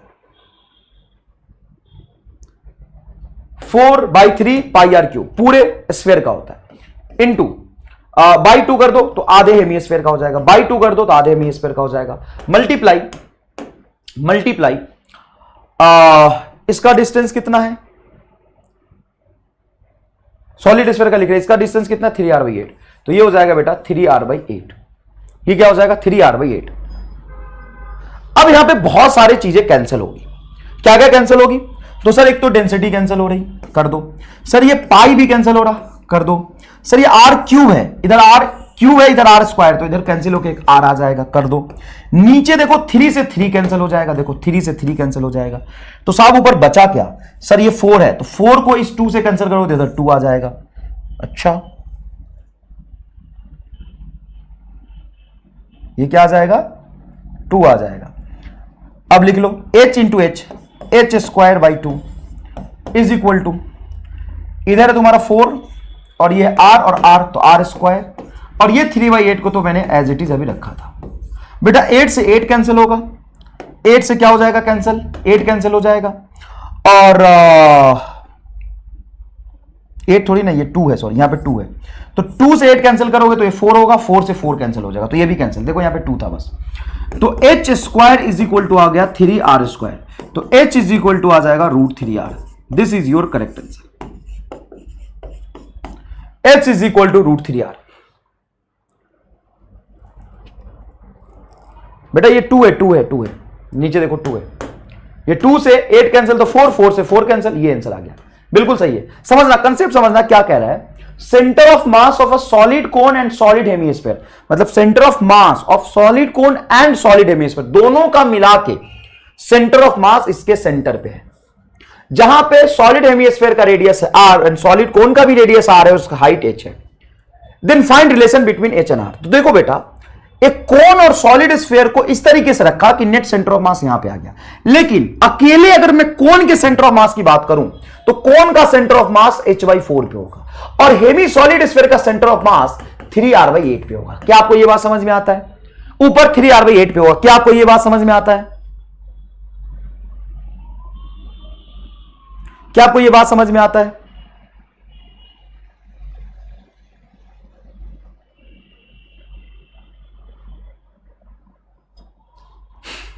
बच्चे के लिए सर 3r ही तो होगा। बेटा जब ये स्क्वायर उधर जाएगा तो ये पूरा का पूरा रूट बन जाएगा, रूट अंडर 3r स्क्वायर में से r बाहर चला जाएगा, अंदर में √3 बचेगा। अंदर में क्या बचेगा? √3 बढ़ेगा। समझ आया? चलो ठीक है, चलो ठीक है। नेक्स्ट देखिए, एक सवाल पूछा जाता है कि किसी भी एक रिजिड बॉडी में से थोड़ा सा हिस्सा काट के बाहर निकाल लेते तो उसका सेंटर ऑफ मास कितना शिफ्ट करेगा। ये वाले सवाल मैं आपको बहुत जोरदार तरीके से कराऊंगा, एक ही लाइन में आप आंसर लिख पाएंगे। चलिए देखिए, from a uniform square plate 1/4 part is removed. एक यूनिफॉर्म स्क्वायर प्लेट था, एक यूनिफॉर्म स्क्वायर प्लेट था, 1/4 पार्ट इज रिमूव्ड। इसमें से स्क्वायर प्लेट में से इसका 1/4 पार्ट ये डॉटेड वाला काट के हटा दिया as shown in figure. Then center of mass of a remaining part will lies on. Center of mass of a remaining part will lies on. Center of mass will lies on. तो center of mass कहां जाएगा? देखो बेटा, चाहे body टेढ़ी हो, सीधी हो, simple हो या मुश्किल हो, सेंटर ऑफ मास हमेशा एक्सिस ऑफ रोटेशन पे होता है। सेंटर ऑफ मास कहां पे होता है? एक्सिस ऑफ रोटेशन पे होता है। सेंटर ऑफ मास कहां पे होता है? एक्सिस ऑफ रोटेशन पे, सॉरी एक्सिस ऑफ सिमेट्री पे होता है। I am sorry, axis of rotation. Comment देख के मैं बोल रहा था ना, इसलिए मिसप्रिंट हो गया। कई बच्चे जानबूझ के कुछ भी लिखे जा रहे हैं, बकलोली मत करो यार। तुम्हारे कमेंट देख के तो ऐसे ही आधी चीजें मैं भूल जाता हूं। एक्सिस ऑफ सिमेट्री पे होगा। अब पूरा स्क्वायर प्लेट था तो सेंटर ऑफ मास यहां पे था, इसमें से ये वाला हिस्सा काट के बाहर घटा दिया, तो क्या मैं इस लाइन को एक्सिस ऑफ सिमेट्री कह सकता हूं? सर इसके ऊपर तो पूरा हिस्सा, इसके इधर तो आधा हिस्सा, इसको अपन एक्सिस ऑफ सिमेट्री नहीं कह सकते। इसको अपन एक्सिस ऑफ सिमेट्री नहीं कह सकते। सर किसको कह सकते हैं? सर इस लाइन को आप एक्सिस ऑफ सिमेट्री कह सकते हैं। इस लाइन को आप एक्सिस ऑफ सिमेट्री कह सकते हैं। अगर आप इस लाइन को एक्सिस ऑफ सिमेट्री कह सकते हैं, इस लाइन को, तो सेंटर ऑफ मास कहीं ना कहीं इसी लाइन पे जाएगा। अब इस लाइन पे किधर होना चाहिए? तो देखो इधर तरफ मास ज्यादा है तो कहीं ना कहीं OA के बीच में, इधर तो मास थोड़ा कम है तो OA पे होगा। Option number 2 is correct. आप में से बहुत सारे बच्चों का ऑप्शन नंबर 2 था, बिल्कुल सही था, बिल्कुल सही है। ये एक्सिस ऑफ सिमेट्री नहीं है, ये एक्सिस ऑफ सिमेट्री बिल्कुल होगा। तो सेंटर ऑफ मास कहां पे जाएगा? उस लाइन पे चला जाएगा। ये सवाल देखिए, अब ये सवाल देखिए बेटा, ये हो गया। नेक्स्ट सवाल देखिए, from a uniform circular disc, from a uniform circular disc, बताइए सर्कुलर डिस्क में जो मास होता है वो कहां पे होता है? एरिया में कि वॉल्यूम में? From a uniform circular disc, from uniform circular disc, circular disc में मास कहां पे होता है बताइएगा? एरिया में कि वॉल्यूम में? बताओ फटाफट फटाफट, सर्कुलर डिस्क में मास कहां पे होता है? एरिया में कि वॉल्यूम में? सर्कुलर डिस्क में मास कहां पे होगा? एरिया में कि वॉल्यूम में? सर्कुलर डिस्क में मास कहां पे होगा, इतना बता दो बस। From a circular disc of mass m, कहां पे होगा? एरिया में कि वॉल्यूम में? And radius r, a small circular disk of radius r/2 is removed in such a way that both have a common tangent, दोनों का tangent common है, area में होगा। समझ गए बेटा? कहां होगा? एरिया में होगा। ठीक है, ठीक है, ठीक है। अच्छा बताओ, इस टोटल जो डिस्क है उसका रेडियस कितना है? सर r होगा रेडियस। और इसका मास कितना है? सर इसका मास m होगा कुछ। इसका मास कितना है? मास m है, दिया हुआ है। तो इस टोटल r रेडियस के एरिया का मास अगर m है, टोटल r रेडियस के डिस्क का एरिया अगर मास अगर m है, तो एक यूनिट एरिया का मास क्या होगा? तो आप ऐसे कह सकते हैं ना, देखिए सर टोटल एरिया इसका पाई आर स्क्वायर, तो इसका मास हो गया m, तो एक यूनिट एरिया का मास हो जाएगा m बटा पाई आर स्क्वायर। ये तो यूनिटरी मेथड वाली बात हो गई। ठीक है, कोई दिक्कत नहीं है। अब इसमें से circular disc of radius r/2 is removed in such a way that both have a common tangent. r radius के डिस्क में से r/2 रेडियस का डिस्क काट के अलग किया है, r/2 रेडियस का डिस्क काट के अलग किया है। सर r/2 रेडियस का डिस्क कैसे काट के अलग वो किया होगा? कहां पे होगा r/2 रेडियस का डिस्क? यहां पे। दोनों का टेंजेंट कॉमन है, तो टेंजेंट कॉमन कैसे बनेगा? देखो कि ये डिस्क बनेगा बेटा ऐसे, देखो दोनों का टेंजेंट यहां पे आ गया ना कॉमन, ऐसे। और इसका रेडियस देखो, पूरा का रेडियस यहां पे r है, तो आधा देखो इसका सेंटर यहां पे हो जाएगा, आधा रेडियस हो जाएगा ये r/2। मतलब ये वाला पूरा पोर्शन काट के बाहर निकाल दिया और सिमेट्रिकली काटा है बेटा। यहां से देखो एकदम बीच में से यहां पे सिमेट्रिकली काटा है। मेन सेंटर यहां पे होगा O और ये हो जाएगा बेटा कुछ O डैश, ऐसे काट के बाहर निकाला है। अब ये हिस्सा काट के बाहर निकाल दिया तो सेंटर ऑफ मास थोड़ा सा शिफ्ट कर जाएगा, लेकिन बात यह कि centre of mass of a remaining part from the centre किधर होगा? तो सेंटर ऑफ मास शिफ्ट किधर करेगा, इतना बता दो बस। सर ऐसा लग रहा कि सेंटर ऑफ मास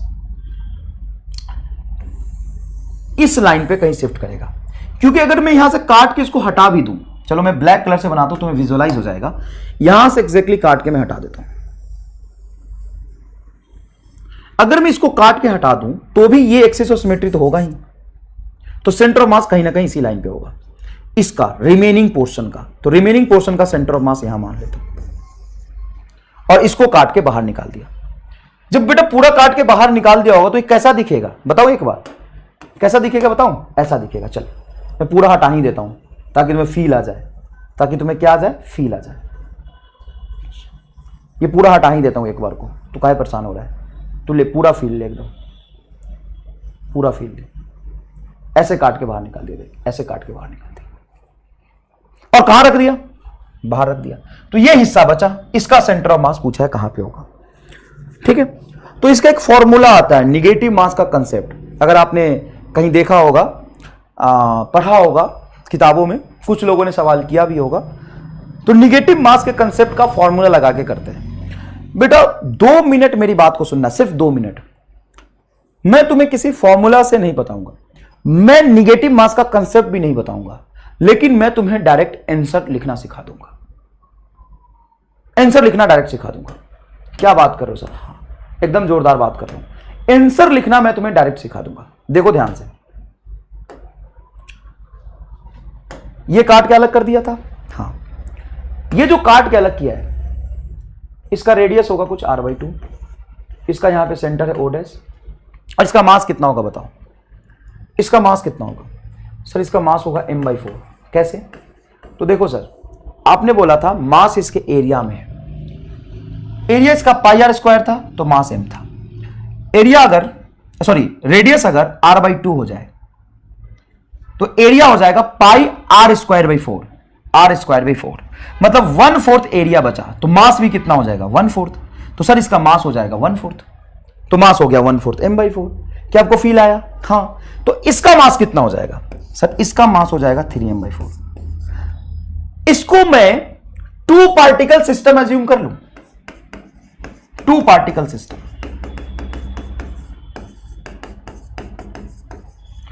एक रिमेनिंग प्लस दूसरा रिमूव्ड।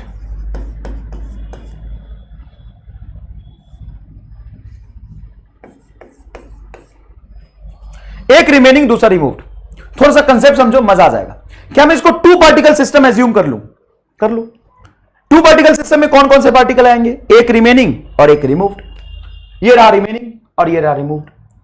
अब 2 पार्टिकल सिस्टम मिलके सेंटर ऑफ मास कहां पे होगा? सर 2 पार्टिकल सिस्टम का सेंटर ऑफ मास यहां पे होगा, क्योंकि अगर ये दोनों मिल जाए, अगर ये दोनों मिल जाए तो डिस्क बन जाएगा। रिमूव प्लस रिमेनिंग मिलके क्या बन जाएगा? डिस्क बन जाएगा। तो मैं ये मान लेता हूं कि दोनों का मिला के सेंटर ऑफ मास कहां पे है? यहां पे। और सेंटर ऑफ मास वो पॉइंट होता है जो मोमेंट ऑफ मास को बांटता है। बताओ इधर इसका मास कितना है? सर इसका मास है 3m/4 पहले पार्टिकल का, और यहां से मान लो कि सेंटर ऑफ मास किसी x लेंथ पीछे है, तो इंटू x इसका मोमेंट ऑफ मास हो गया। किसका? रिमेनिंग का। जितना रिमेनिंग का मोमेंट ऑफ मास होगा उतना ही रिमूव्ड का होगा। तो नेट सेंटर ऑफ मास है, इसका मास बोलो m/4 और इसका मोमेंट ऑफ मास बोलो तो मास m/4, और यहां से डिस्टेंस हो जाएगा, रेडियस r/2 थी तो r/2। सिंपल m/4 से m/4 cancel, x is equal to 3 नीचे आ जाएगा, r/3 multiply to 6, r/6 is answer. एक लाइन में आंसर, एक लाइन में आंसर। मोमेंट ऑफ मास क्या होता है? मास इंटू डिस्टेंस बराबर मास इंटू डिस्टेंस। किसका? सिस्टम में जो 2 पार्टिकल है उसका। पहला पार्टिकल बोलो, पहला पार्टिकल सर रिमेनिंग मान लो, ये बचा हुआ, बचे हुए का मास कितना? बचे हुए का मास कितना? सर 3m/4, 3m/4, और उसका centre of mass remaining plus remove मिला के डिस्क बनेगा, तो उसका सेंटर ऑफ मास सेंटर पे है। उसका सेंटर ऑफ मास कहां पे है? सर सेंटर पे है। तो यहां से लेंथ मान लो कुछ x, मास बोलो सर मास 3m/4, डिस्टेंस बोलो x, रिमूव का मास बोलो, रिमूव का मास m/4, डिस्टेंस बोलो r/2, तो x इज इक्वल टू क्या हो गया? r/6 आ गया, r/6 आ गया। अब तुम्हें इसके लिए कोई नया फॉर्मूला याद रखने की जरूरत नहीं पड़ेगी। वाह गुरुजी, चमकदार गुरुजी, जबरदस्त जबरदस्त। बिल्कुल, कैसे नहीं आएगा समझ में? देखो कतई जहर, सबको मोक्ष मिल गया। हां सुनो, फिर से मैं समझाऊंगा, कोई दिक्कत नहीं, मैं फिर से समझाऊंगा। लेकिन सोचो कि एक अलग से टॉपिक पढ़ाते हैं, concept of negative mass in centre of मास। मैं तुम्हें टॉपिक नहीं पढ़ाऊंगा और सारे सवाल ऐसे ही करा दूंगा। देख इधर, ये पूरा का पूरा डिस्क है, ले ये पूरा का पूरा क्या है? डिस्क है। ठीक है सर, तुम जानते हो कि डिस्क में जो मास होता है वो कहां पे होता है? मतलब डिस्क का मास किस में होता है? तो डिस्क का मास होता है उसके एरिया में, डिस्क का मास होता है उसके एरिया में। तो इसका मास है m और रेडियस है r। अगर मैं इसमें से r/2 रेडियस का, तो देखो टोटल सेंटर यहां पे है, टोटल रेडियस है इसकी r, और r/2 रेडियस मतलब ये डिस्क हो जाएगा। अगर मैं ये हिस्सा काट के बाहर निकाल दूं, तो सबसे पहले बताइए कितना मास कट के बाहर जाएगा? सबसे पहले बताइए कितना मास कट के बाहर जाएगा? तो साहब मास कट के बाहर जाएगा जितना एरिया कटेगा। बताओ इसका एरिया क्या होगा? बेटा एरिया होता है पाई r/2 का होल स्क्वायर, तो एरिया हो गया पाई r²/4। ये कहां है मजदूरी करना? तुम्हें पता है कि रेडियस आधा होने से एरिया 1/4 होगा, तो मास इसका m/4, टोटल मास m था तो इसका मास हो गया 3m/4। अब वो कह रहा कि ये जो पोर्शन बचा है इसका सेंटर ऑफ मास कहां होगा? तो सोचो कि मान लो इसका सेंटर ऑफ मास कहीं है मेन सेंटर से x पे, इसका, इस वाले पार्ट का, इस वाले पार्ट का, इसका रिमेनिंग का सेंटर ऑफ मास पीछे ही होगा, मान लो कहीं x पे है। तो एक पार्ट का सेंटर ऑफ मास यहां पे और इसका मास 3m/4। तो मास बोलो कितना? मास बोलो कितना? 3m/4, और यहां से centre of mass x length पे,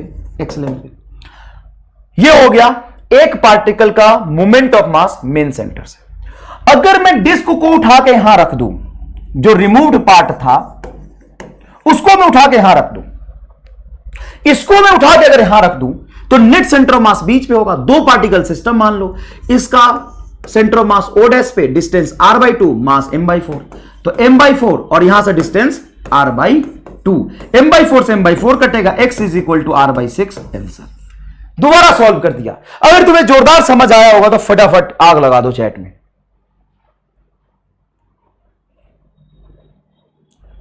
बताओ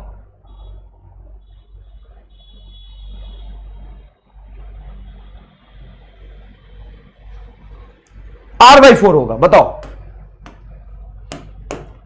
सॉरी r/6 होगा। बता समझ आया कि नहीं है?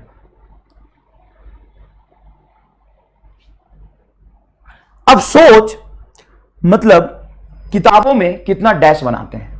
किताब में देख लेना, चाहे जो मर्जी किताब उठाना है, निगेटिव मास के कंसेप्ट इसको करते हैं। नया फॉर्मूला बनाते हैं साहब, नया फॉर्मूला, नया फॉर्मूला। लो, ये तो हमने पुराने फॉर्मूले से कर दिया। अच्छा बताओ, तुम्हें ये नहीं पता क्या कि जब भी दो पार्टिकल का कहीं पे सेंटर ऑफ मास होता है तो उस सेंटर ऑफ मास से दोनों पार्टिकल का मोमेंट ऑफ मास बराबर होता है, m1r1 बराबर m2r2। तो तुम्हें यही समझना है ना कि टोटल सिस्टम यूनिफॉर्म है तो उसका सेंटर ऑफ मास यहां पे, तो मेन सेंटर ऑफ मास से दोनों मास का मोमेंट ऑफ मास बराबर रखना है, मोमेंट ऑफ मास बराबर रखना है। बता फील आया कि नहीं आया? चल मैं आगे कराता हूं। अच्छा चल, ये सवाल है, figure shows a square plate of uniform thickness of side length √2 metre, 1/4 of the plate is removed as shown in figure.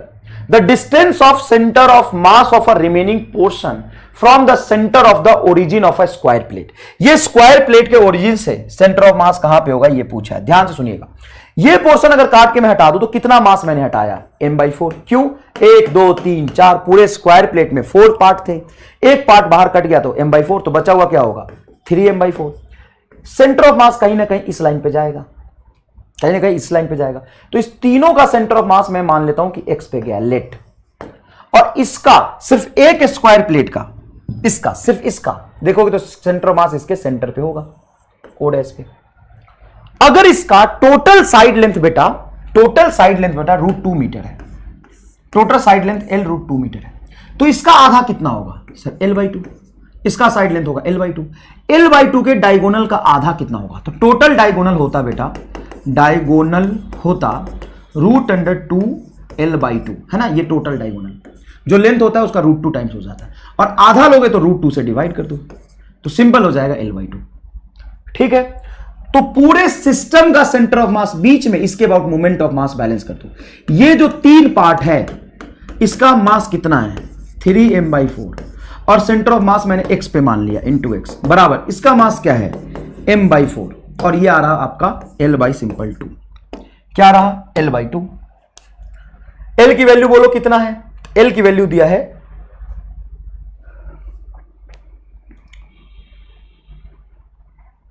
नहीं, डायगोनल का आधा लेना है तो 2 से डिवाइड करेंगे ना, सॉरी, ये बेटा पूरा लेंथ है l, तो आधा लेंथ होगा l/2, तो ये डायगोनल हो जाएगा √2 l/2, ये डायगोनल होगा, इसका आधा लेना है तो 2 से डिवाइड करेंगे। ठीक है बेटा, किससे डिवाइड करेंगे, 2 से डिवाइड करेंगे, तो ये हो जाएगा मास तुम्हारा m/4 और लेंथ हो जाएगा तुम्हारा √2l डिवाइडेड बाई 2 × 2 4, ये आएगा। अब लेंथ की वैल्यू दी है √2, तो यहां पे √2 रख देंगे हम, m/4 से m/4 कैंसिल, 3x बराबर ये √2 इंटू l की वैल्यू √2 बटा 4, तो √2 क्या हो जाएगा, 2 और ये 4, तो 3 को नीचे ले जाओ तो x बराबर आ गया तुम्हारा 2 बटा 4 × 3, ये हो जाएगा तुम्हारा 2, 3 × 2 6, x is equal to 1/6 metre is your correct answer. C is your correct answer.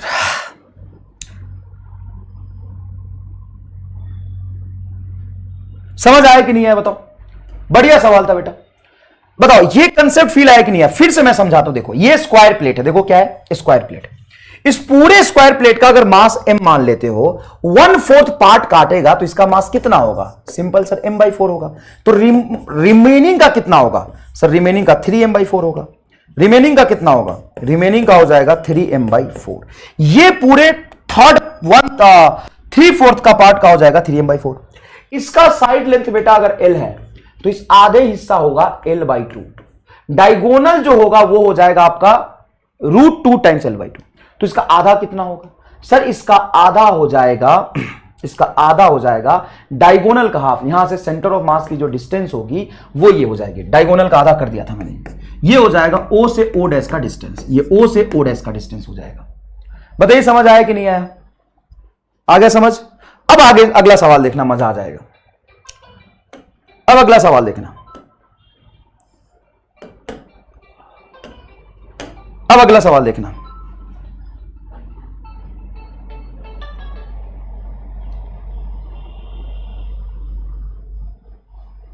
Next देखिएगा, नेक्स्ट देखना। अब देखो सवाल को कैसे करते हैं।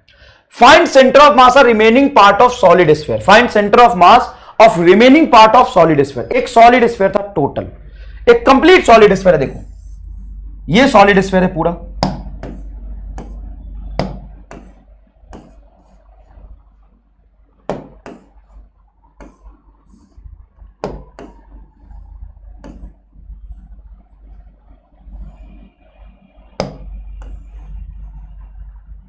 चलो ये सॉलिड स्फीयर है। सॉलिड स्फीयर का मास कहां पे होगा बताओ? इसका मास m और रेडियस r। सॉलिड स्फीयर का मास कहां पे होगा? सॉलिड स्फीयर का मास कहां पे होगा? सॉलिड स्फीयर का मास कहां पे होगा? सॉलिड स्फीयर का मास होगा वॉल्यूम में। सॉलिड स्फीयर का मास कहां पे होगा? वॉल्यूम में। सॉलिड स्फीयर का मास कहां पे होगा? वॉल्यूम में। ठीक बात है। सॉलिड स्फीयर का मास होगा वॉल्यूम में। इसका वॉल्यूम कैसे लिखते हैं? तो वॉल्यूम होता है सर 4/3 πr3। अब अगर मैं एक पूरे सॉलिड स्फीयर में से r/2 रेडियस का सॉलिड स्फीयर काट के बाहर निकाल दिया, r/2 रेडियस का सॉलिड स्फीयर काट के बाहर निकाल दिया, तो कितना मास कट के जाएगा? बेटा समझो, अगर ये बुद्धि डेवलप नहीं कर पाओगे तो बहुत दिक्कत होगा। समझो बेटा, ऐसे समझना, इस वॉल्यूम में इतना मास है, r/2 रेडियस रखोगे तो 1/8 रेडियस हो गया, तो इसका मास हो जाएगा m/8। बोलो हां या ना? अगर तुम इतना समझ गए तो कहानी खत्म। m/8, वेरी गुड, बहुत ही जोरदार m/8, बहुत बढ़िया, बहुत बढ़िया। तो ये बोल, तो सर ये 7m/8। अब बताओ क्या मैं 2 पार्टिकल सिस्टम मान लूं? हां, 2 पार्टिकल सिस्टम। तो 2 पार्टिकल सिस्टम को अगर मैं मान लूं तो नेट सेंटर ऑफ मास कहां पे होगा? सर अगर इसको उठा के यहां रख दोगे तो पूरा स्फीयर बन जाएगा, इसका सेंटर ऑफ मास यहां पे होगा। इससे रिमेनिंग पार्ट का सेंटर ऑफ मास मैं अगर x पे मानता हूं, रिमेनिंग का सेंटर ऑफ मास मैं कहीं x पे माना था, तो रिमूव्ड पार्ट जब यहां रखेंगे तो O से इसका डिस्टेंस तो r/2 होगा। हां, तो मोमेंट ऑफ मास दोनों का बराबर कर दो। क्या बराबर कर दो? मोमेंट ऑफ मास दोनों का बराबर कर दो। बोलो इसका मास बोल m/8। सेंटर ऑफ मास जब इसको तुम उठा के इसके अंदर फिट कर दोगे, पूरा डिस्क बन जाएगा, तो यहां से आगे डिस्टेंस बोलो r/2 is equal to remaining का मास 7m/8 और यहां से x पीछे है, x m/8 से m/8 कटेगा, x बराबर आ गया r/14 मीटर। ले बता, तुम्हें जोरदार समझ आया कि नहीं आया? क्या मैं तुम्हें एक नया फॉर्मूला बताऊं, निगेटिव मास का कंसेप्ट बताऊं कि तुम्हें समझ आया? मैं तुम्हें फॉर्मूला बताऊं, निगेटिव मास का कंसेप्ट बताऊं कि तुम्हें समझ आया? बताओ फटाफट। r/14 is correct answer. कभी कभी यहां पे माइनस भी लिखा मिल सकता है, यह निगेटिव साइन डायरेक्शन को बताता है। Negative sign for direction. किसका डायरेक्शन? ओरिजिन से सेंटर ऑफ मास कितना पीछे होगा उसका डायरेक्शन। इस ओरिजिन से रिमेनिंग पार्ट का सेंटर ऑफ मास कितना पीछे होगा उसका डायरेक्शन।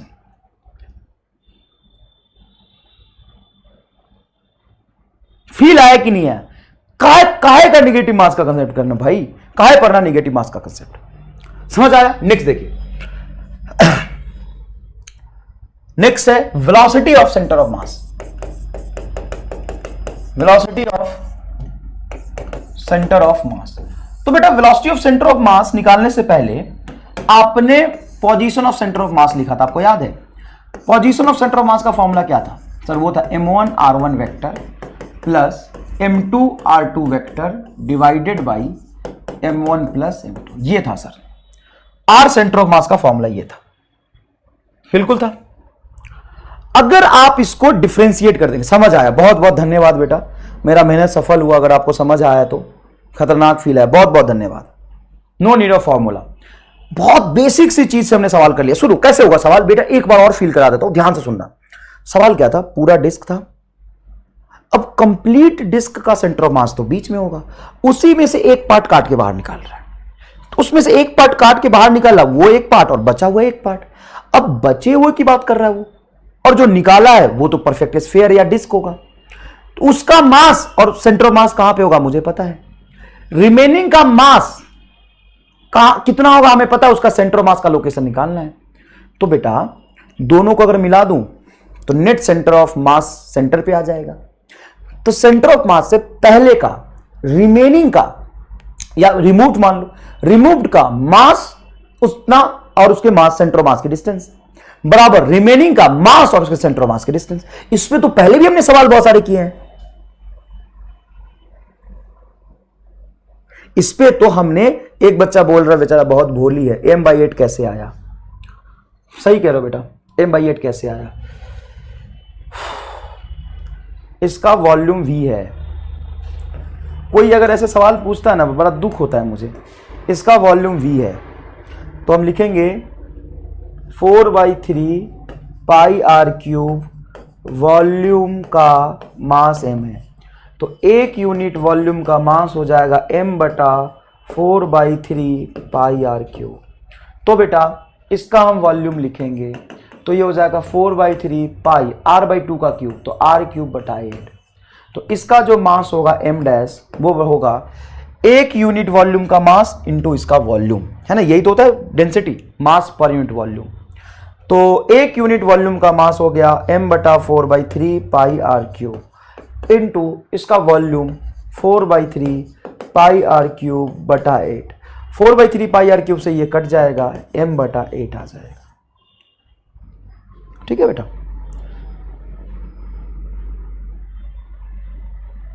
समझ आ गया।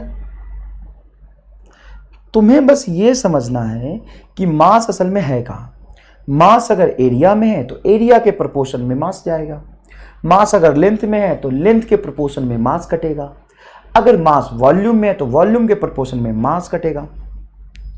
रेडियस r था तो मास m था, रेडियस r/2 हो गया, तो रेडियस अगर r/2 है तो वॉल्यूम कितना गया, तो वॉल्यूम गया 4/3 पाई r³/8, तो 1/8 वॉल्यूम बाहर चला गया, 1/8 वॉल्यूम बाहर चला गया, तो 1/8 मास बाहर चला जाएगा, कोई दिक्कत नहीं है, 1/8 मास बाहर चला जाएगा। चलो अब वेलोसिटी ऑफ सेंटर ऑफ मास बता दो क्या होगा।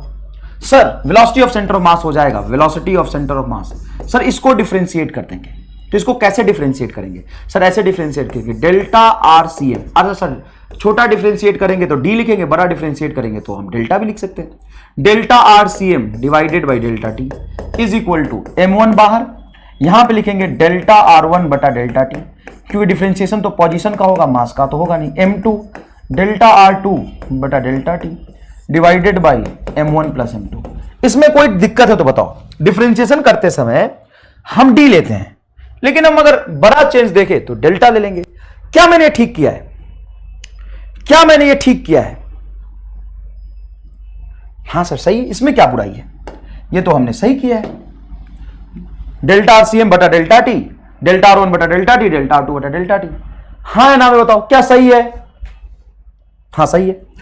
अब बेटा यहां से डेल्टा t कॉमन निकालूंगा तो इसको काट सकता हूं क्या, काट लो, क्या दिक्कत है। जब डिफरेंशिएशन करते समय डेल्टा t दोनों प्लस में अंदर चला जाता है तो कॉमन भी आ सकता है, तो ये बचेगा क्या। सर वेलोसिटी निकालना तो आपने काटा क्या, मुझे वेलोसिटी के साथ में एक जोरदार चीज भी चाहिए। तो delta RCM is equal to होगा m1 delta R1 plus m2 delta R2 divided by m1 plus m2, m1 plus m2। कोई दिक्कत नहीं है, बिल्कुल सही है। अब मुझे बताओ कि ये निकला क्या ये सर निकला change in position of centre of mass. देखो R होता है पोजीशन और डेल्टा होता है उसका चेंज, तो ये होगा change in position of centre of मास। अच्छा डेल्टा R1 क्या होगा, सर डेल्टा R1 होगा। अच्छा, change in position of centre of मास को मैं शिफ्ट इन सेंटर ऑफ मास भी कह सकता हूं। डेल्टा R1 क्या होगा बताओ पर फटाफट। तो shift in centre of shift in M1। Delta R2 क्या होगा? Shift in position of M2। Shift in position of M2। बड़ा आसान है, बड़ा आसान है। तो ये इस पे सवाल पूछ लेते, शिफ्ट मतलब डिस्प्लेसमेंट, शिफ्ट मतलब डिस्प्लेसमेंट, तो इसमें सवाल पूछ लेते, इसलिए हमने बनाया है। सवाल देखिए फटाफट, यहां सवाल देखिए और जवाब बताइए आराम से, कोई जल्दीबाजी की जरूरत नहीं है, आराम से जवाब बताइएगा। एक जोरदार चीज बताऊंगा। Consider a system having two mass M1 and M2। Consider the system, consider a system having two mass M1 and M2 in which first mass is pushed towards the center of mass by a distance a, M1 को a distance आगे push कर दिया, देखो इधर push कर दिया, then distance of which the second mass should be moved to keep the center of mass at same position। अब सुनना यहां पे, to keep the center of mass at same position, इसका क्या मतलब है? To keep the centre of mass at a same position का क्या मतलब है? सर सेंटर ऑफ मास में जो शिफ्ट है वो नहीं होगा, सेंटर ऑफ मास कहीं नहीं जा रहा। अगर बेटा सेंटर ऑफ मास कहीं नहीं जा रहा, सेंटर ऑफ मास का शिफ्ट नहीं हो रहा, सेंटर ऑफ मास कहीं नहीं जा रहा, तो इसका मतलब ये है कि sir shift in centre of mass का फॉर्मूला ये होता है M1 delta R1 plus M2 delta R2 बटा M1 प्लस M2। तो आप कह रहे हो कि सेंटर ऑफ मास कहीं नहीं जाना चाहिए, तो ये हो गया जीरो। अगर ये जीरो हो गया तो इससे ये मल्टीप्लाई हो जाएगा जीरो, तो इसका मतलब आएगा कि M1 delta R1 vector form में अगर लिखते हैं बराबर minus of M2 delta R2। Minus सिर्फ ये बता रहा कि एक आगे जाएगा तो दूसरा पीछे आएगा बस, नहीं तो तुम ध्यान से देखोगे कि सेंटर ऑफ मास अगर अपने पोजीशन को शिफ्ट नहीं कर रहा तो एक नया टर्म आया है, shift in moment of mass बराबर shift in moment of mass. Shift in moment of mass बराबर shift in moment of mass. अगर सेंटर ऑफ मास शिफ्ट नहीं कर रहा तो जितना मोमेंट ऑफ मास इसका इसकी तरफ शिफ्ट हुआ उतना ही मोमेंट ऑफ मास इसका इधर शिफ्ट होगा। इसका मोमेंट ऑफ मास बोलो M1 शिफ्ट हुआ a डिस्टेंस से बराबर M2 इंटू शिफ्ट होगा x डिस्टेंस से, तो x बराबर आ जाएगा M1a बटा M2। मैं निकाल उससे भी सकता था, लेकिन फील दिलाने के लिए मैंने ये फॉर्मूला यूज किया है, फील दिलाने के लिए। Shift in centre of mass बराबर आ जाएगा, तो बताइए x बराबर क्या है? M1a बटा M2, M1a बटा M2, ये आंसर आ गया M1a बटा M2। फील आया कि नहीं है बताओ? Shift in centre of mass का फील आया कि नहीं आया? Next, two block of mass 5 kg 2 kg are connected by a spring of negligible mass and pushed on a frictionless horizontal surface and impulse provided a velocity 7 meter per second to the heavier block। देखो बेटा एक 5 kg का block है और उसको spring से 2 kg block के साथ कनेक्ट कर दिया। Impulse provided a velocity 7 metre per second, किसी इंस्टेंट पे इसको 7 मीटर पर सेकेंड वेलोसिटी मैंने दे दिया हेवियर ब्लॉक को। 5 kg हेवियर है, स्मॉल है। Then the velocity of centre of mass, देखो बेटा velocity of centre of mass के बहुत सारे फॉर्मूले बहुत छोटे छोटे से पूछे जाते हैं। वेलोसिटी ऑफ सेंटर ऑफ मास मैंने लिखना आपको बहुत पहले सिखा दिया था, m1 v1 plus m2 v2 divided by m1 plus m2। अब ध्यान से सोच के बताइए कि अचानक से किसी तरीके से इसको मैंने वेलोसिटी v दिया, स्प्रिंग अपने नेचुरल कंडीशन में था, इसमें कोई इलॉन्गेशन कंप्रेशन नहीं था, तो ये उस इंस्टेंट पे रेस्ट में ही रहेगा। स्प्रिंग जब कंप्रेस होता है या इलॉन्गेट होता है तब उसमें फोर्स आता है। जिस इंस्टेंट पे इसको वेलोसिटी दिया ये रेस्ट पे ही रहेगा, ये थोड़ी समझ आनी चाहिए। तो सर अगर ये रेस्ट पे है तो पहला ऑब्जेक्ट हो गया 5 kg का, उसको वेलोसिटी दिया 7। दूसरा ऑब्जेक्ट है 2 kg का, उसको वेलोसिटी दिया 0 divided by mass 5 plus 2, m1 plus m2 5 plus 2, तो 5 प्लस 2 क्या हो जाएगा बेटा 7, तो आ जाएगा 5 मल्टीप्लाई 7 बटा 7, 7 से 7 कैंसिल, आंसर आ जाएगा 5 मीटर पर सेकेंड। आंसर क्या हो जाएगा 5 मीटर पर सेकेंड।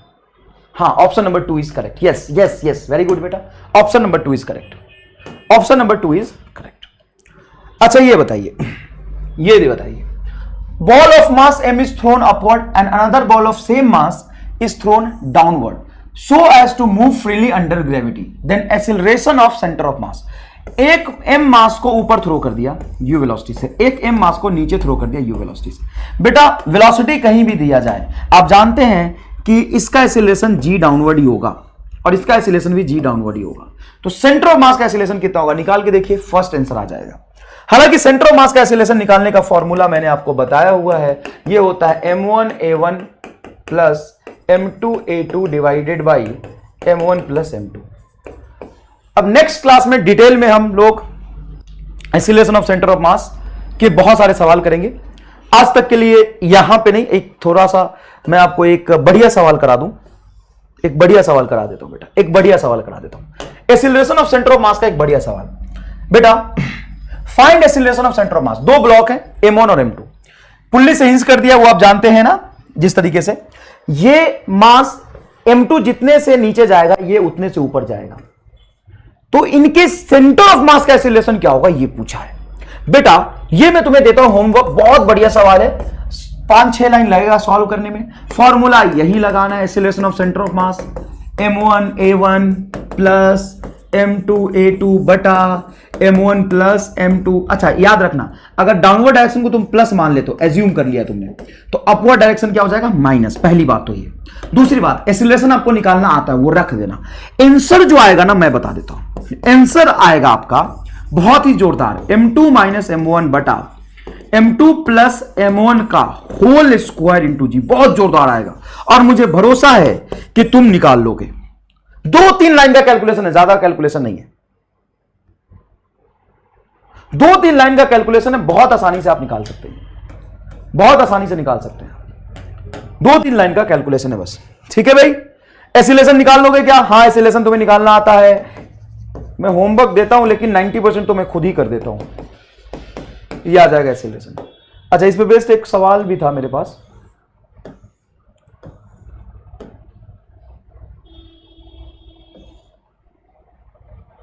चलो छोड़ो, इतना कर लेना बेटा तुम।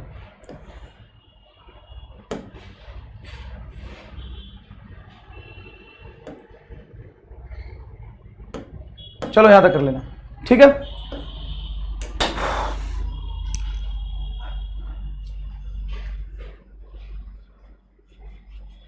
Okay bye. आज के लेक्चर में हमने सेंटर ऑफ मास के लोकेशन वाले सवाल किए कुछ, और बहुत सारे लॉजिक बताया आपको। नेक्स्ट लेक्चर में हम लोग मिलते हैं। नेक्स्ट लेक्चर में velocity of centre of mass and acceleration of centre of mass के और भी सवाल करेंगे, और conservation of linear momentum of centre of mass पढ़ेंगे। Conservation of linear momentum of a centre of mass, ठीक है बेटा। मिलते हैं नेक्स्ट लेक्चर में। जय हिंद, जय भारत।